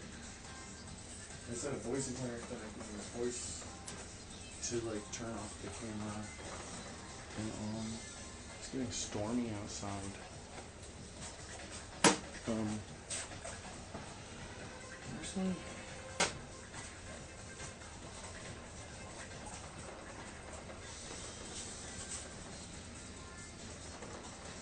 CDs, like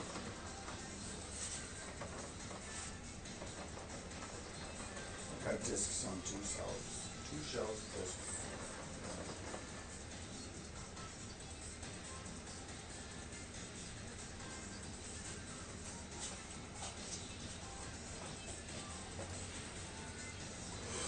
and games.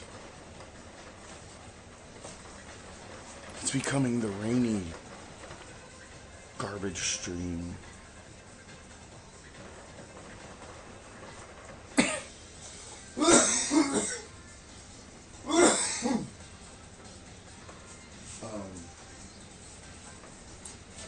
So I've got shit on this shelf over here, and I got shit on that shelf over there. And it looks like I could put it all on like that shelf, or that shelf, or that shelf.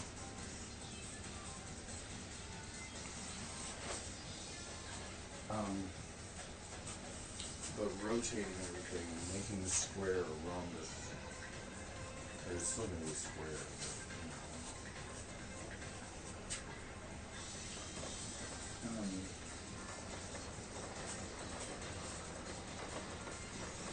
So that, like, the point, like, this desk is gonna get moved. I'm gonna move this desk to, like, I guess over there. Actually, the plan was to move this desk and the all the way to this camera. So there's like this nook on going to get it so that I can put all the audio mixing and mastering and making equipment, like have a little music studio tucked away in a dead zone, like make that corner like a bass trap type of thing, like I feel like would like make some rock paintings, but I don't want to like I don't want to intro like I don't want to be super dusty. I don't know if I want to use rock wool, and I just use regular wool. Blankets, like moving blankets, probably be great. Like just a bunch of moving blankets draped and with layers of air in between them. Like take one moving blanket, you fold it a bunch of times, you put gaps of air in between, and like that'd probably not even wool. But if you wanted to spend money on real wool, that's why they use rock wool and fiberglass, because they have the closest, like similar properties to natural wool. And wool's just the best insulator like that. Speaking of rain, the same reason why it stays in the ground when it's wet, why it's a good damper.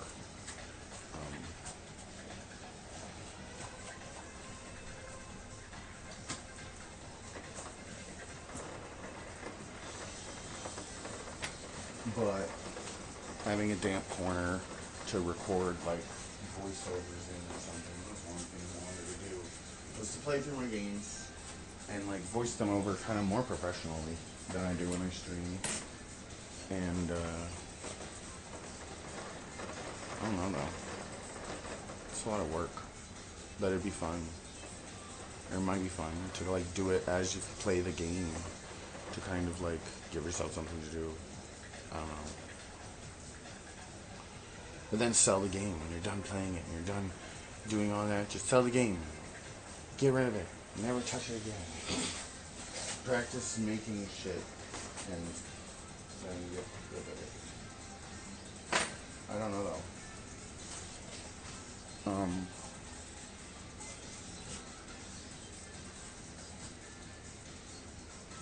It seems like it'd be a thing. It's not what I want to do right now though. But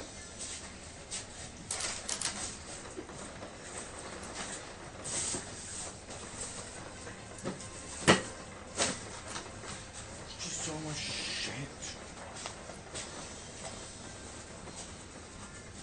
And now it's raining.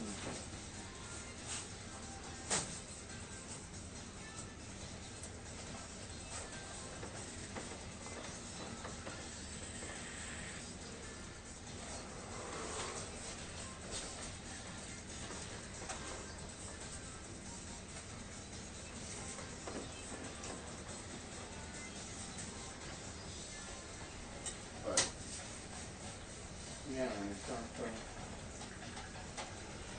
Andrew Jones. Andrew Jones. Speakers. These are colored pencils.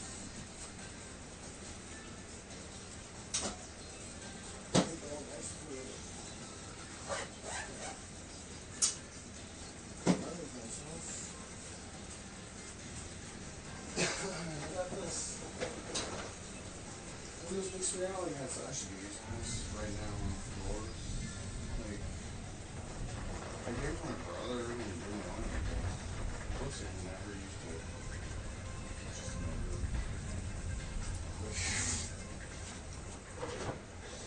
I thought it was okay. It wasn't the worst headset ever. Apparently it doesn't have any kind of like height tracking. Like you can't bend over and pick anything up because it doesn't know how to talk. Like it's just fixed to. I don't know. It's weird. They wouldn't have that at all. I think he just didn't set it up right. Or he didn't. Like, might be true though. It's the Samsung headset. Samsung is Windows Mixed Reality. So the thing is, like, I'm not buying no freaking displays. It doesn't get completely black. that can have true black levels for a VR headset. There's no way I'm gonna buy any of those. I mean, I kind of want to get an index. I still kind of want to get an index just because it's Valve, and it would give me some kind of reference for not OLED. But it's like I've just ever since it's like I'm not buying a display that doesn't have black levels. Like, like ever since CRTs, it's like when CRTs went away for a long time, it was like plasma was all you could get, and then they got rid of plasmas before they really brought OLEDs really to the level they should have. And so for a while, for like 10 years there, it's like there's nothing really good. There were did LG make OLEDs for that time? Like there was the Samsung plasma that I was looking into getting, and then that stopped. And there was like quantum depth displays started coming out, and they did that for a long time, and those were fine, whatever. But they didn't. There were no OLED. They were doing OLEDs. They weren't even doing plasmas. They did plasma, then they did OLED, and then they stopped doing OLED, and then they started doing OLED again recently. Because like, what the hell were you thinking? Like, what were you thinking? Like, nobody wants to buy a display that doesn't do black levels. Like, what? That's why plasma was the best. OLED was the best. People wanted the best, and they didn't buy the shit they dumped out. Like, or they, I don't know what the deal is. Why does it? They get mad at you and they just don't give you what you want.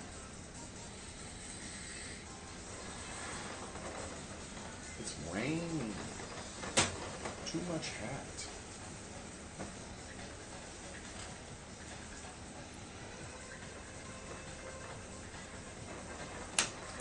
But there's all these mixer things that I want. Because I want to record the rain. Like I'm doing right now. I need to stop the stream and rename it Rain Stream. Rain Man. It's my Rain Man stream. Just gotta count sheep, gotta count cardboard. You gotta put cardboard in this. Gotta do it. Gotta clean things that aren't natural. Because humanity.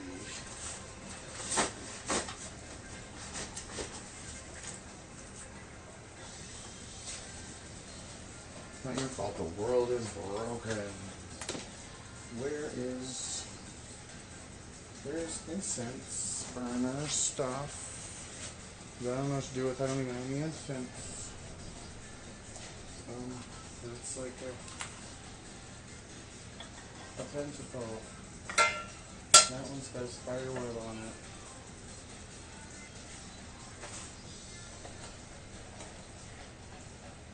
Should I put in a different game for background music? I'm tired of listening to the same thing over and over again.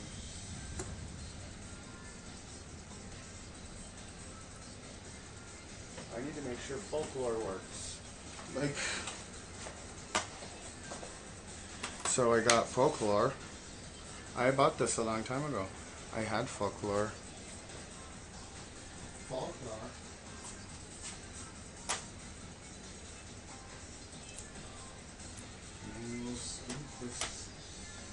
I love this kind of thing, like the physical media side.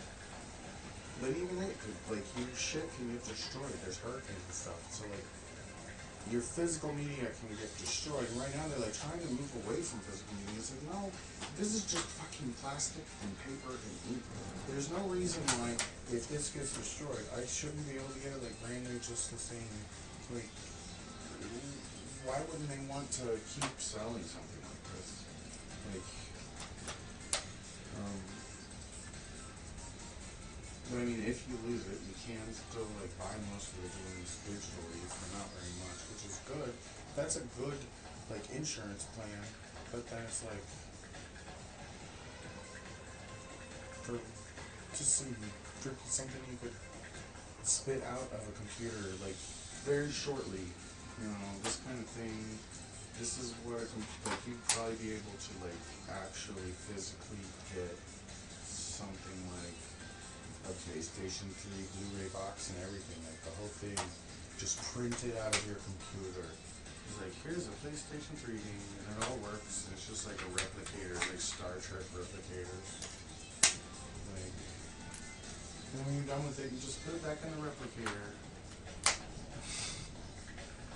and it just destroys it, and reprints it the next time you want it. But we're not there yet, and take care of your games so you can trade them with your friends. They'll probably pay more than the GameStop.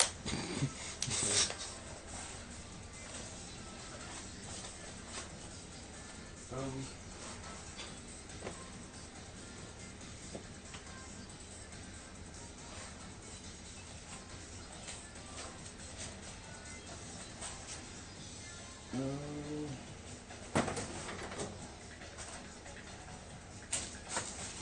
Garbage.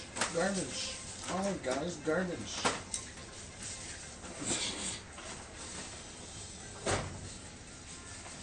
Trash, trash, trash. Much trash in the drawers. That's money. That's a quarter. You lose money in the garbage, and it's like, ooh, look, it camouflage works very well. You're trying to pour it all there. You put it in the boxes on the other room. Okay,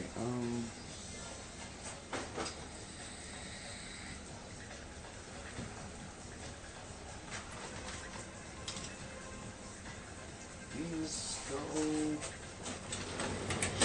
This was the headset drawer, and that's the garbage. There's garbage out of my headset drawer.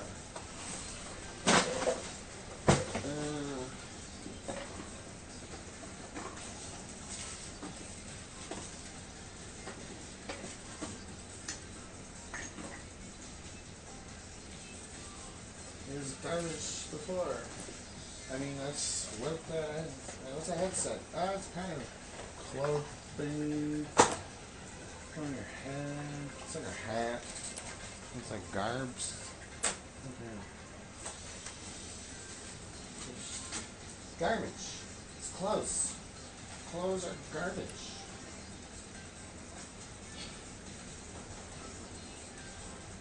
You don't know what words mean. Go wear a trash bag.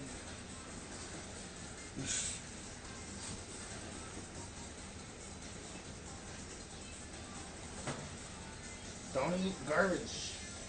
Don't eat the fruit of the tree in your midst. Don't eat what you produce. All you produce is garbage. You'll die. Don't eat your clothes. Don't eat your clothes. Don't eat the clothes. But then they were wearing like salad, so they ate the clothes. Whatever. You know?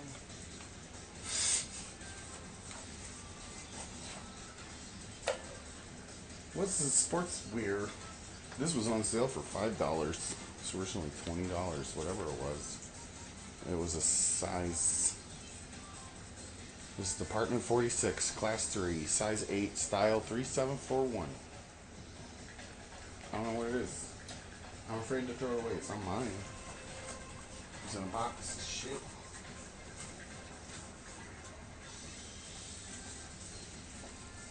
Oh.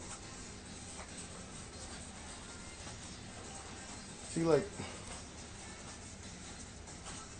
well, look at the fish eye. Make it big. And the transformer, and then center too strong, and head too strong.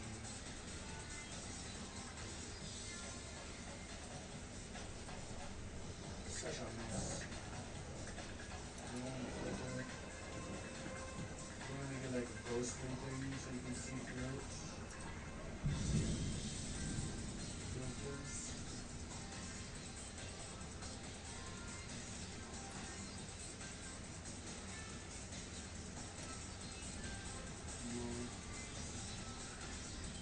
What is that?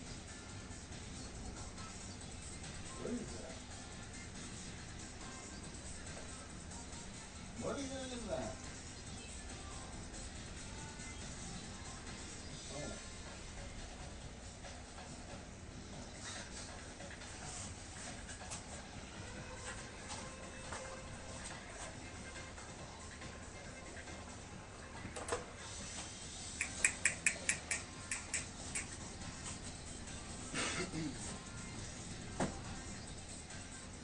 are possible. What am I looking for? Where did I put them? Okay, these will just have to do. I can't really reach it. These lights are bright.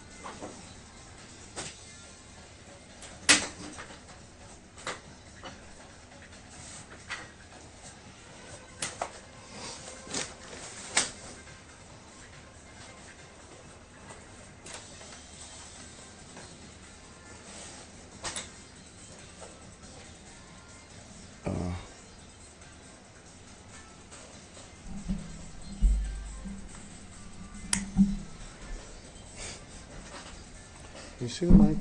Yeah, that's the. Yeah. It's in the shot. So I can move it up. When I'm blindfolded, swinging my arms around. The thing is, I didn't actually like fit it to the screen. Did it? I'm done.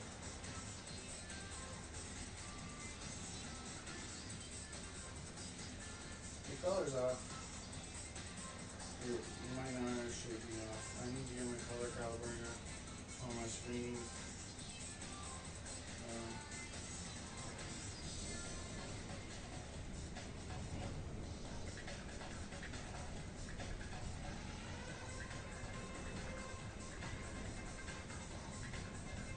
So much fucking color and shit, but you just, yeah.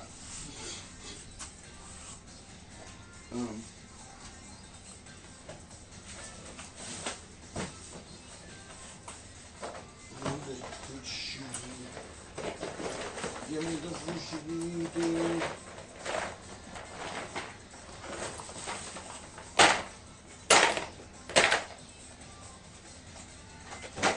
These hurt compared to the real ones.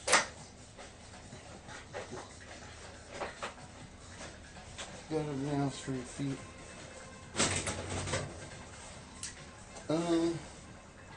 Have fun with this freaking chair. Or move it. It needs its own corner too. I thought I might vacuum these, but not now.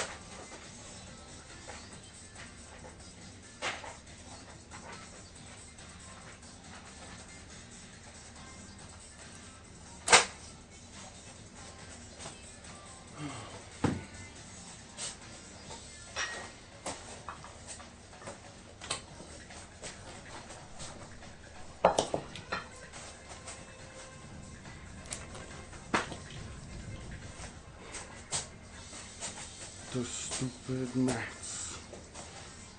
They shrink. And so I gotta buy a new one. But then I'll still have to cut it.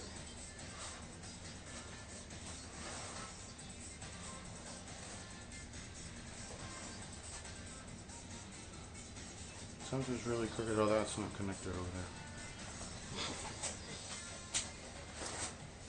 So like the square, the softer square in the middle, these are really thick, thick-ish. They were like an inch plus, I don't remember. But they're very squishy. And you could like fall on them. I don't want to right now. And that's just and nothing. But like when you're playing like Pavlov or any of those other shooter games where you can fall. But I don't know. I kind of want to play Phasmophobia or whatever. But I need to clear, I want to rotate everything before I actually get things settled again. Which is the pain in the ass, where it's like, man, if I had a $10,000 laptop, then I could just move around and go anywhere and do it. But I want to like, I don't even know what I'm supposed to do. I just need to motivate myself. Where do you put the bag of bubble wrap envelopes? Whole bag of bubble wrap envelopes.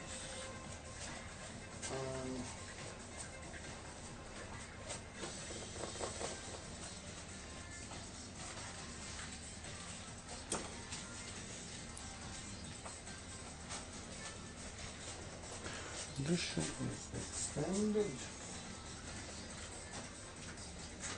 Ooh.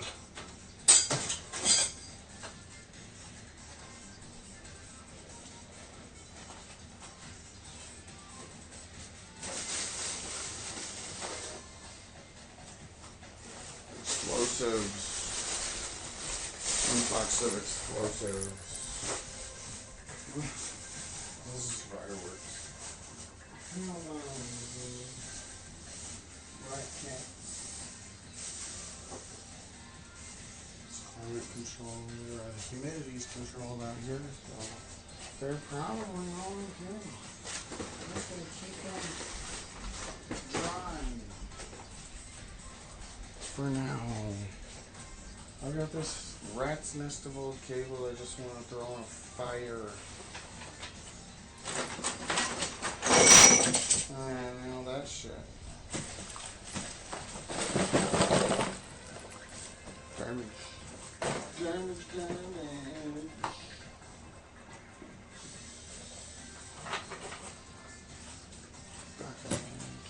But that goes on something.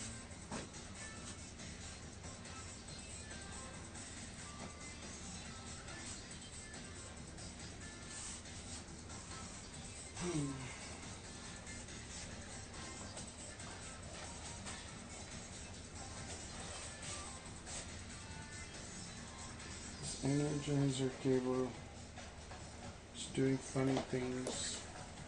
I don't want to use it again. Maybe we can test it or something. Let's see if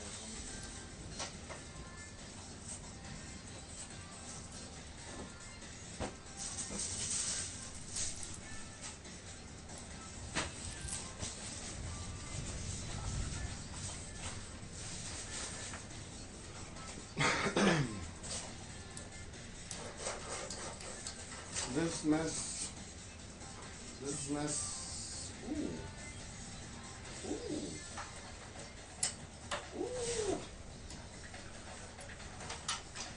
Put a bunch of cables on there, forgot about them.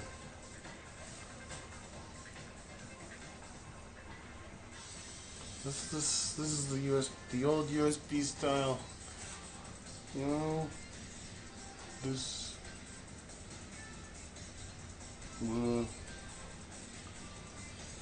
this cable's really nice though.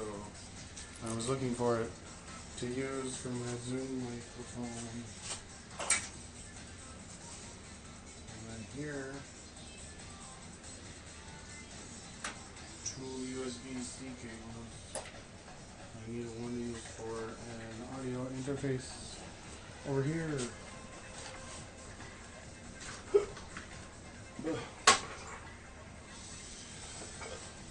And then that.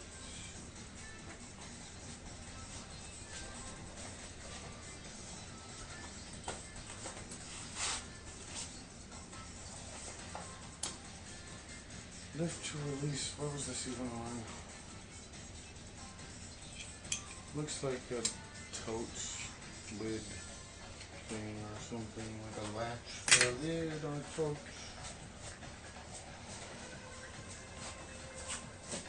I don't know.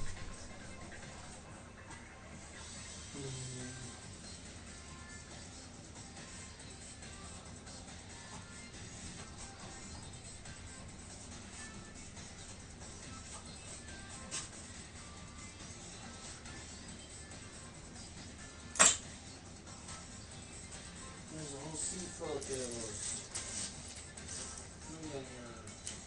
We don't want to lose anything important.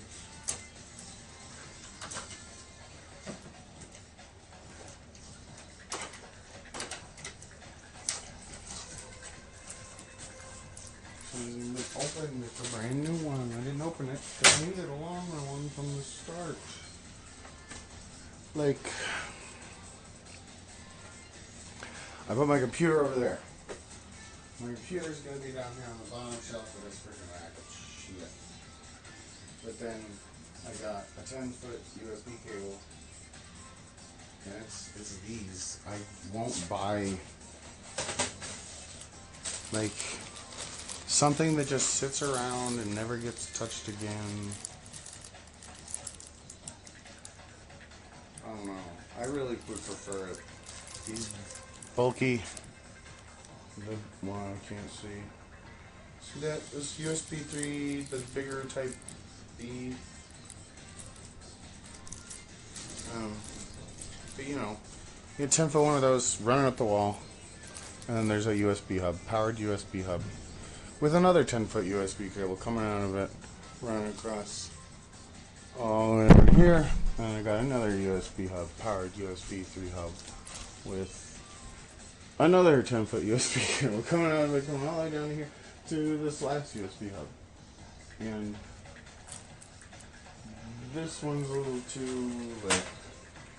I need some more distance, or I need to move the table. Just get rid of the table. And then I can not worry about that USB hub anymore, but I'm still going to need another one to get somewhere else. But that's how you get your computer all over your workshop. Like, because you just use USB hubs. And your powered USB hubs, you got to use the powered ones so you have enough to run that 10-foot cable or pipe. Because you want them to have clean ass power for the DC transmissions. And anyway, you know, that's the level of shit I've plugged in. And it's like, I need a power conditioner. Because I've got like, there's so many different things plugged in this freaking room. And I need them all. Like, I mean, I want to put them all on different like circuit breakers. That'd be great. Have everything on different breakers. And I actually do have different breakers. And I need guidance on like, what should I do? If I have like 2 different breakers in the room, and then like an extension cable coming in here to power shit that can run off an extension cable without being a problem. Like, you know, a fan and some stupid crap. Like, it's not even making the wires hot. Like, but, or like I have, and then put a hole in this wall and run another cable through it or something. I don't know.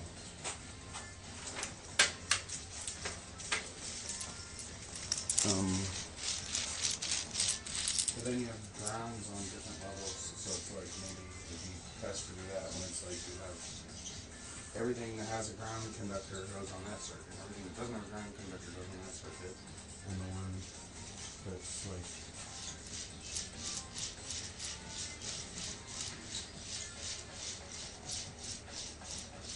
what? Like what would be ideal?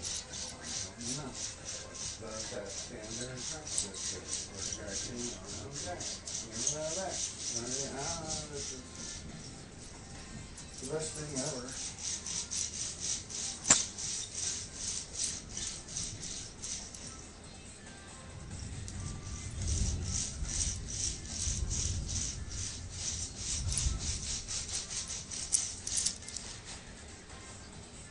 So this all works really well, but I feel like I don't need it all. And I need to build a second computer. This is my first computer. And I want to put all these orange pins for like, these high performance Noctuas are really good, but I want to use 2 of them on my radiator instead of these. This fan is one of these, it'll spin 20,000 RPMs, and it gets loud as hell. But it takes forever, and it'll only spin down to the lower range. Like if it stops under like 50%, it won't spin back up. But if you get it spinning about 50%, and then, or like, maybe not 50, more like 20, 30, I don't know what it is. But like, the actual usable range, and it's kind of slow. So it's like,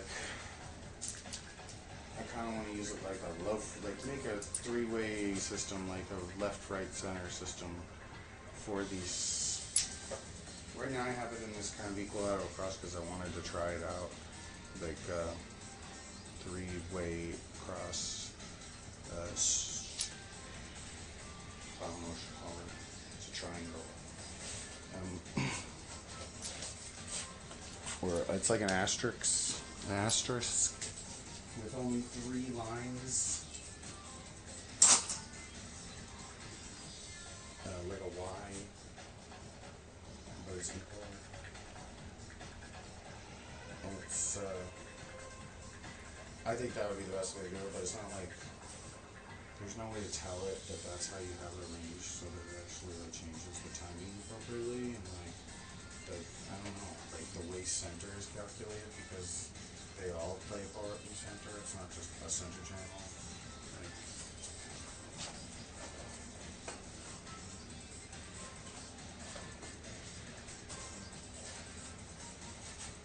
but it works well enough, and what I don't know if I want to take it apart, but it's like, the thing is, like, I don't think it needs this much.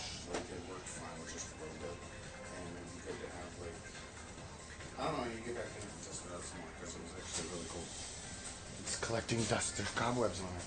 It's collected so much, there's webs on it. I haven't used it at all. It just stopped.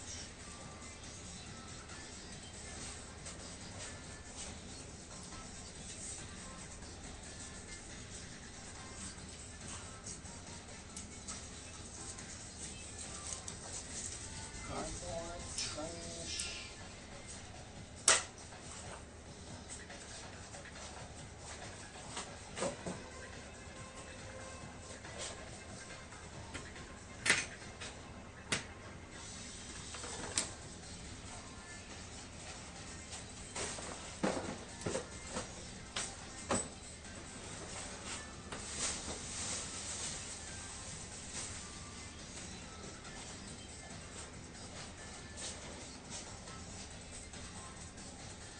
Okay, so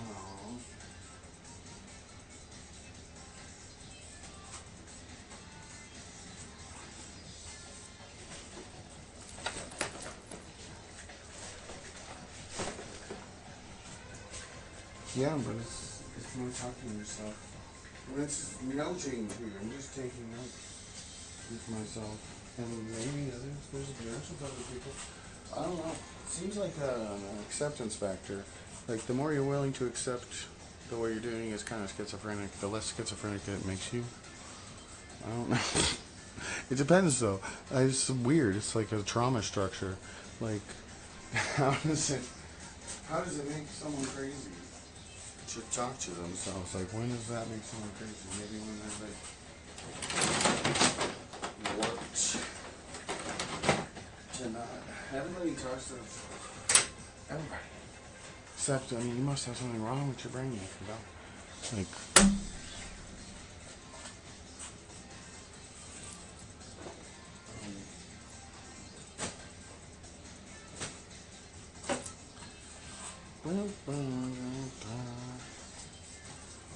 I'm not getting nothing. It's like just pushing dirt around.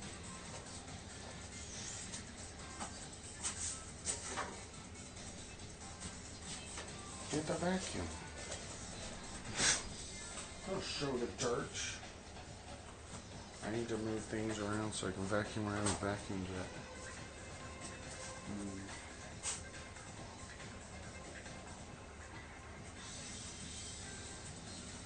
This box, these boxes, right here, there's a Nintendo in here.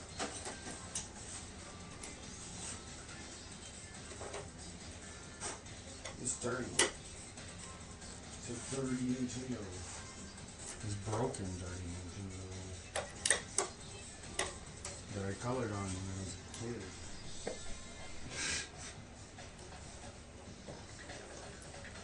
And was purchased at a game exchange. Use it. Game exchange?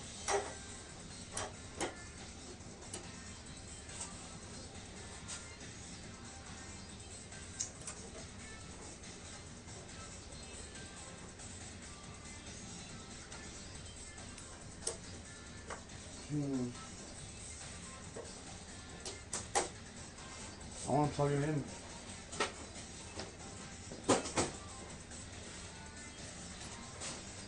I also want to throw away a bunch of bullshit that's stuck in this freaking corner over here. What am I gonna do? What am I gonna get rid of?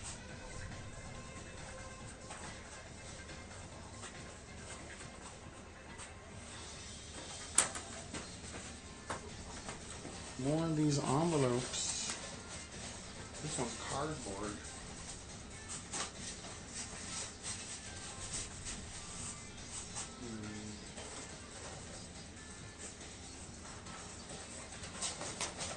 Biggies. Big. Biggies.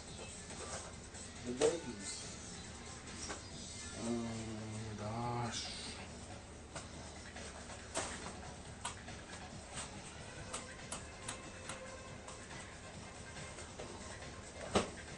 It's like this Wii U controller I got, but it's a cheap ass knockoff.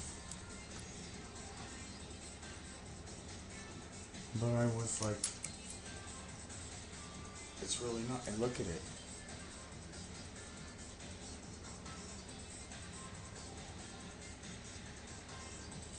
Have you ever used it? It feels really good. I like the sticks on it. And it's got, you can tell the buttons are probably all digital.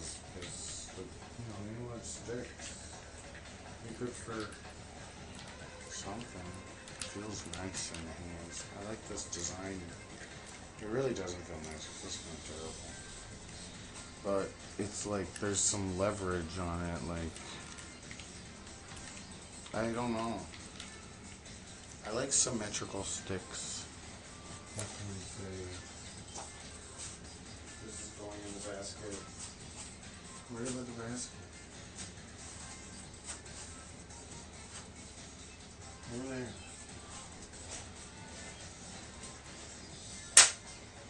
I have a little baggie with all the adapters for these things somewhere. I can't find it. Like,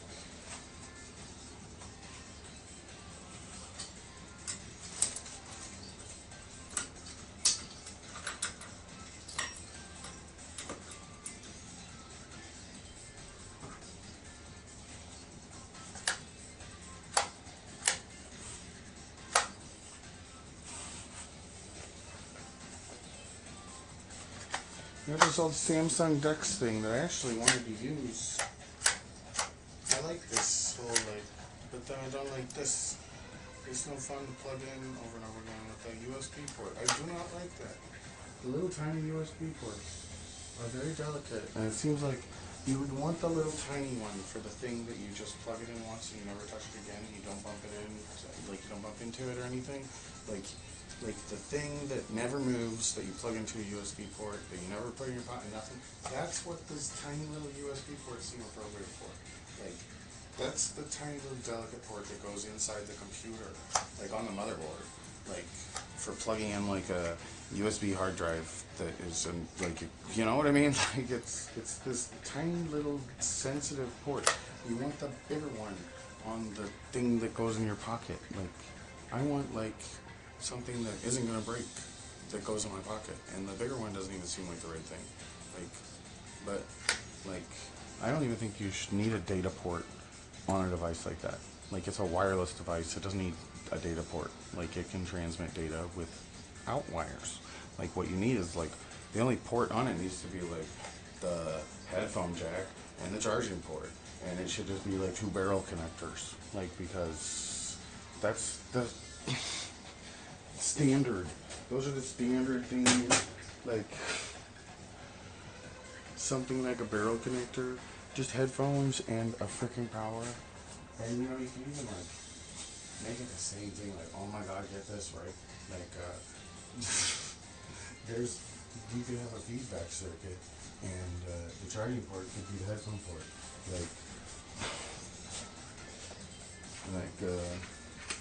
So you just have the one headphone jack. Like, but you know, I'm dumb. But there could be a way to do that, you know, that wouldn't shock me. the high amp charging is great and all for your freaking laptop in your pocket. Like, is that what you need on a phone? Is that what you need a phone to be? Do you need like 10 different laptop power consumption level devices? Like, or do you just need like one that doesn't fucking fuck up all the time? Like, and it'd be nice if the developers for Android, like there's so much extra development on Android, it seems more stable just by virtue of it having more hands on it. I don't know though.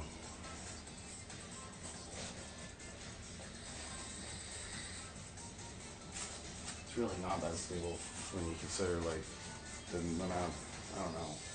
My opinion's kind of biased because that Gear VR, like, oh yeah, thanks for, might be better now, probably not better.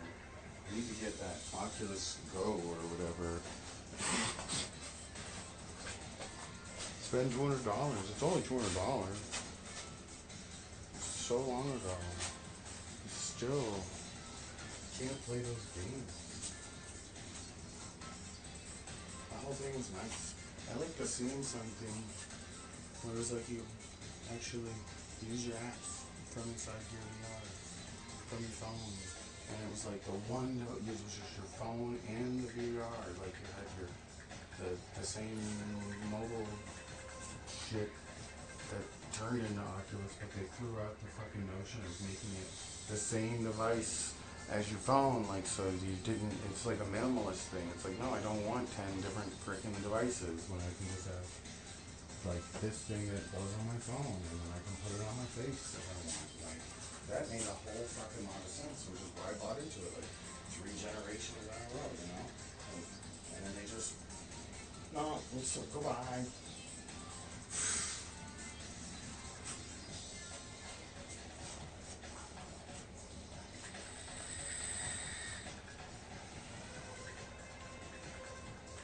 Egg. The best shit.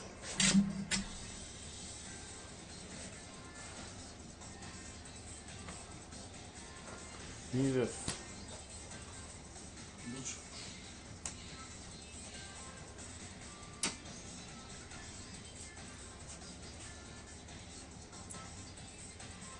This other.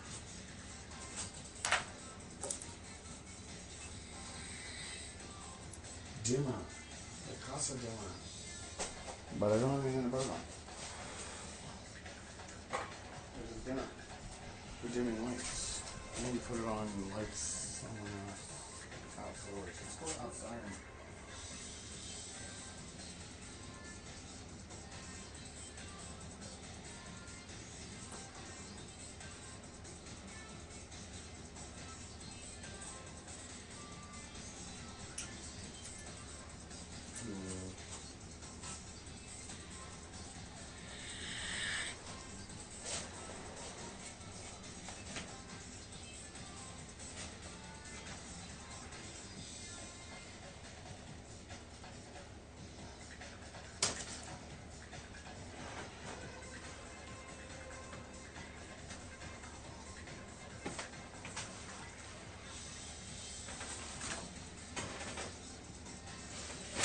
Dimes.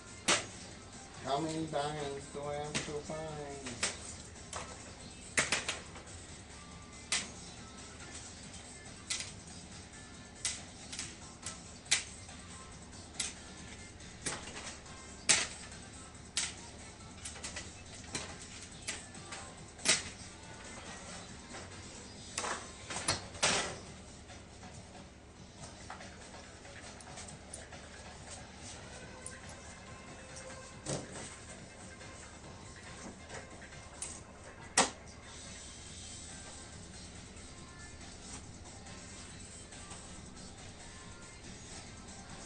Send me back.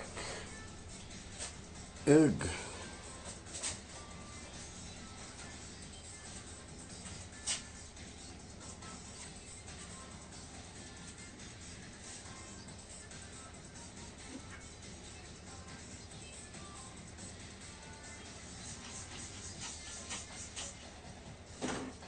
Civil. Green. On the blue. This table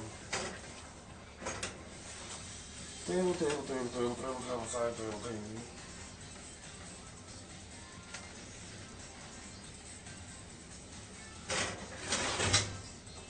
Just slide right back in.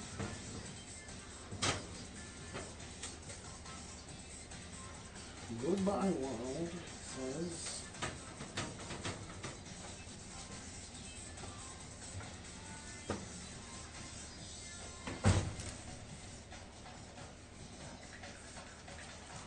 Okay. Ugh. Nice big empty area. Here, look at the chair.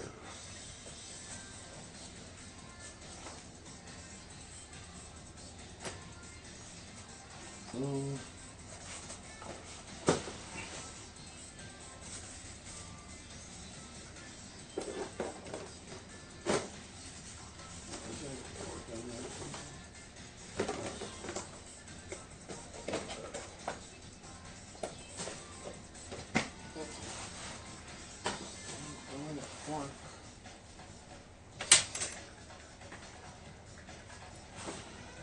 Smells like freaking wine.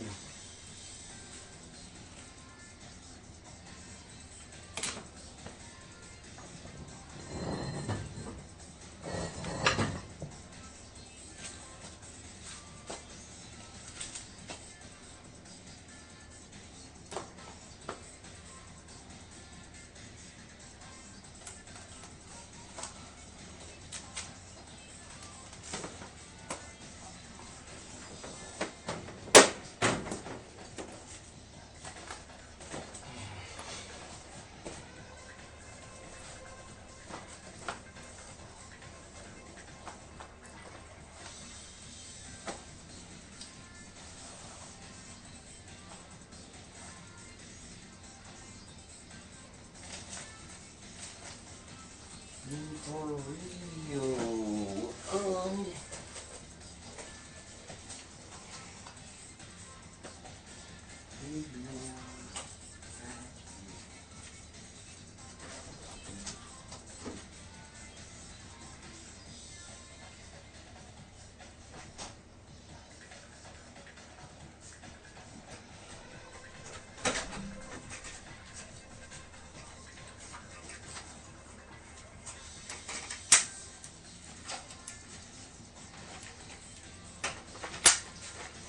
I can't get my freaking computer to show up on my TV. All the problems.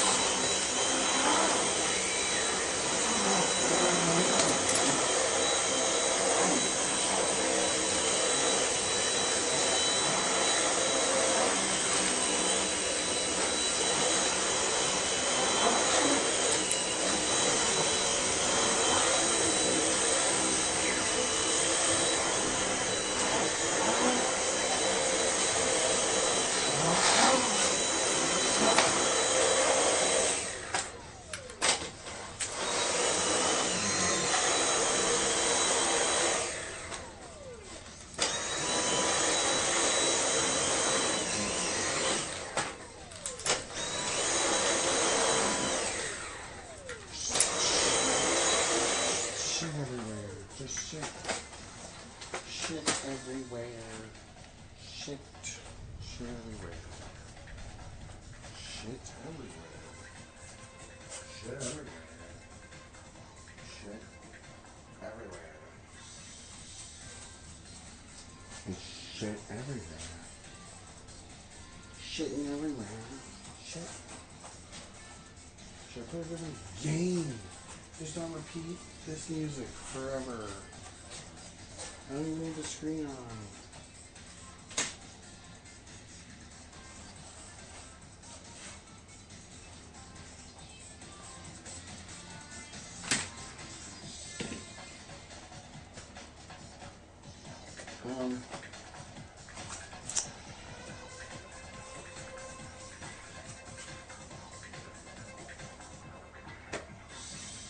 Semantic satiation.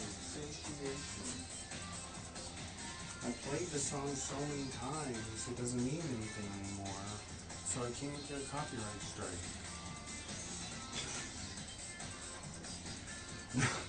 It's a joke. This is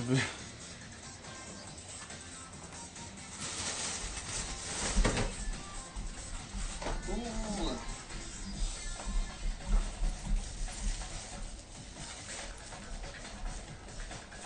More plastic containers I don't need with cables in them. I gotta, this might be nice.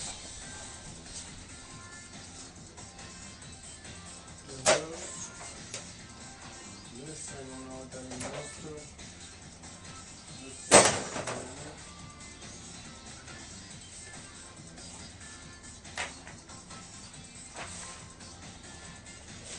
Fidget toys.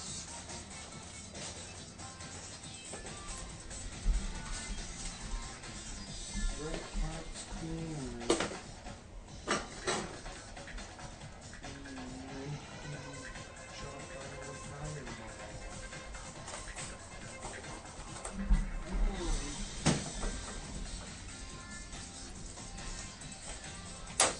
Nintendo Blaster. Another area of floor to vacuum.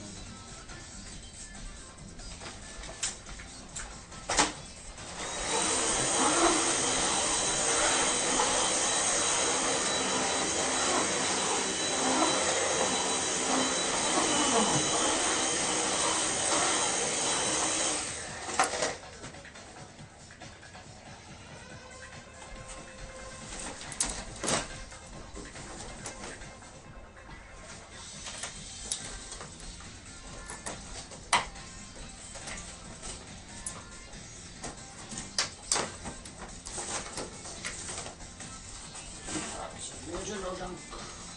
It's not all Nintendo junk. It's mostly just junk.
boxes.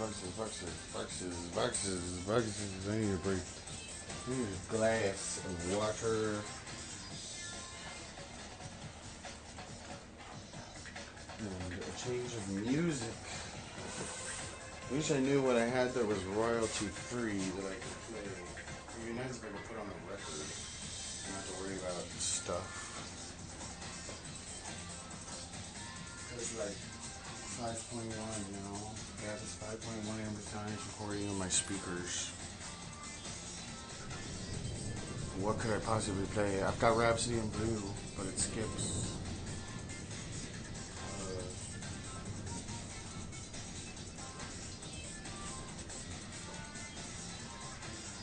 Is that even royalty free? I don't even know which recording it is. I have to find it. It's in there somewhere.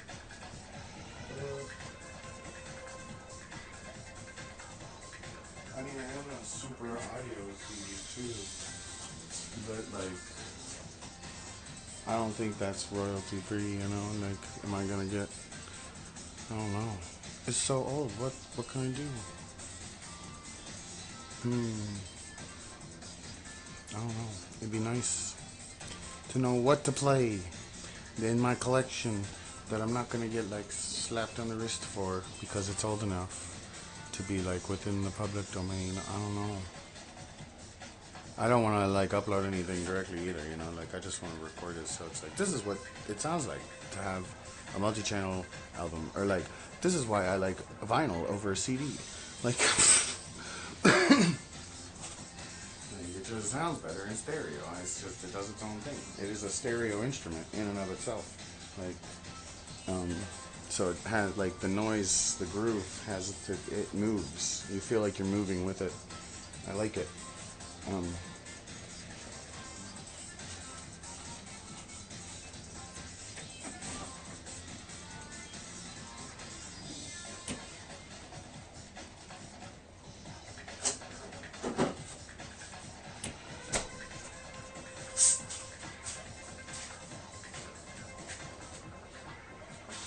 This is not water.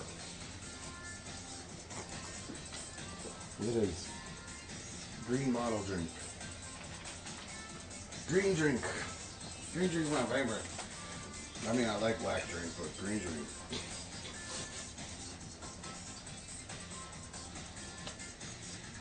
Oh.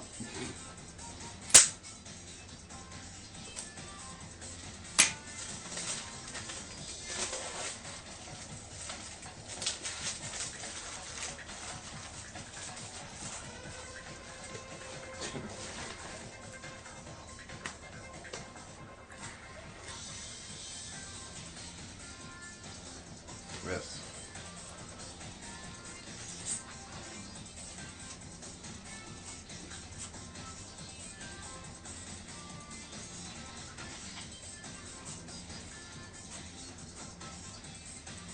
So I got this Grandia case. That's what I should put in, is Grandia. I mean, this music's nice. It's been nice to, like, it feels productive. That's why I left it on. Cause it's like, I think I clean this music. It's not really proving to be the most productive. But I got a Grandia case for my PC. Comes with this, like, drive key for the disk drive. I can't put it in here anymore. The water cooler gets in the way. They make another Grandia case that fits a water cooler. I want to get that case, put that computer in there, get another power supply, and take my old computer, which is still in perfectly good condition, get it running again, put this back in it, and start using Blu-rays, because I got a Blu-ray burner for a reason, because I wanted to store data, like, on Blu-rays, because they're archival, like, why wouldn't you? So, like, when I make video and, like, audio shit, like, fucking when I finally get everything, like, wrapped around my head all nice and neat for doing it however I want, I don't know. Eventually, it's gonna be like, I'm actually gonna want to do that, and I'm gonna fucking be able to, because I can. So I'm gonna keep doing it, and I want to do it, and I'm just gonna keep preparing for doing it, and I want to do it. Anyway, what was I talking about? Oh yeah, two computers. It's like, that's an AMD machine. My older computer's an Intel machine. They're kind of close enough where it's like, they're more like half a generation apart. But, you know, it's still getting old. It's more like a whole generation, isn't it? I don't know what it is. It's an i7 something something something 980 Ti, and that one is an RTX like 3070. Is when I upgraded. Was when I get the GPU. If I'm gonna spend a few $100s on a GPU, I might as well spend a few $100s on upgrading everything else. Seems like a one. I don't know. They're getting so expensive. You can't get like the nice one. And it's the mid-range, the lower end, like 100. The one that would have been like $150 back in the day.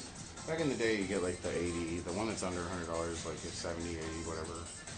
And you don't even look at the $300 one, because you know, in a year, the $300 one's going to be a $100 one.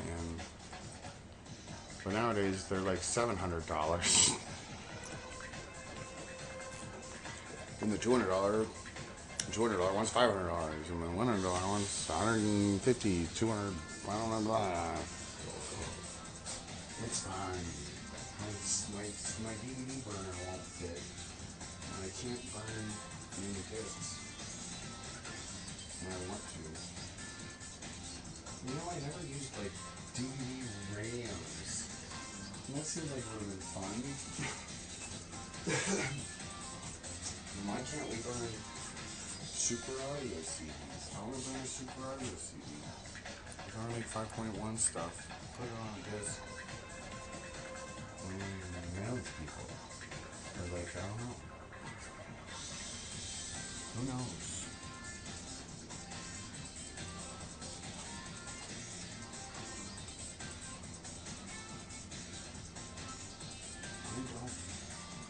I kind of do. It's like you just need people to talk to see what other shit there is that people like. Like, what do you like to use? What do you like to use? What's your favorite thing to do?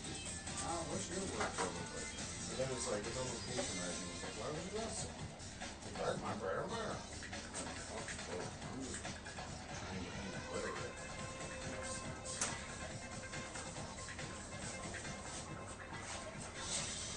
This baby, go back in the fridge. They actually walk through here. Is that better? Smelling good as all this shit. Actually, let me use it more frequently. I want to put it somewhere where I don't have to. Like, I was thinking in the back or the front. Like, if I put it in the very back, I don't like that. The very front is like, I don't like that. It could just be its own look. I really like having it with the subwoofers. Like having the subwoofer right where I have. Yeah, 1, 2. There's 2 subs low, and there's 2 subs high. There's 1, 2, 3, 4. 1, 2, 3, 4. High, low, and then there's one right there, right above my head. Right there. It's right there.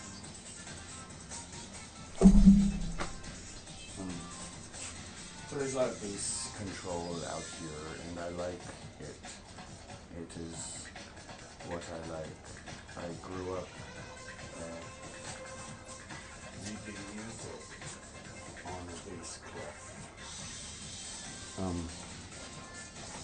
So I like my bass to sound good and right, and I like having it come at me from every conceivable direction at once. Or directionally, when it's like, it's actually nice having the one in every corner for, like, you know, when that speaker needs bass, there's bass in that corner, so it comes from the right corner, so you get the right impulse, so that, like, the shakes feel like they came from the right direction. Which people don't think about. I've bitched about that before. People are like, my bass isn't directional. It's like, I just want to smack them in the face. I just mean like, you're a big stupid dum dum. All sound is directional. You feel it. Like,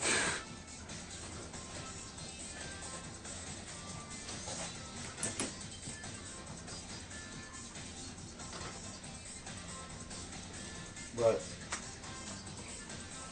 in a small room, it is kind of like the energy's so big that it doesn't have room to stretch out, so it just squeezes into the room. It's like, yeah, that's true to some extent, but it still is directionally bound to where you put the source. Like, if you put your hand on the table, like put your hand on the coffee table and make your sub boom, like you can feel the waves across the surface through the solid material, or like on the ground. You feel the ground, put your foot on the ground, put your hands on the ground, you feel the vibrations going through the ground between like one foot and the other. Like you feel it from that foot to that foot. The bass is slow enough that you can like get a bass note going and shaking everything. You can feel the teeth of you feel it. It's bumping it up against itself.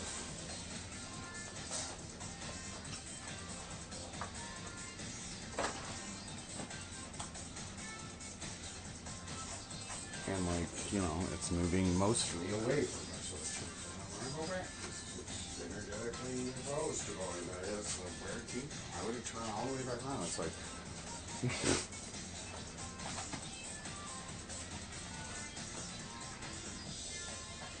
ugh.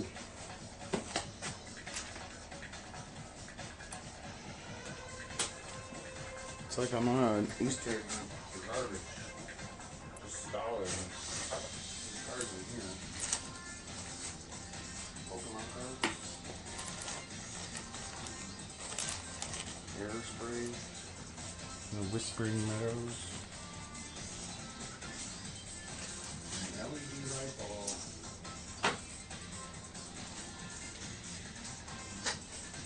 Pokemon card.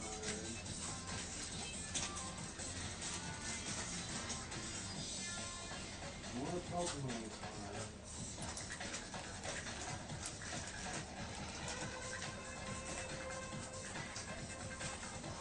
Trash. Ow. Trashy bulb from Trashland. Pediatric first aid CPR certification.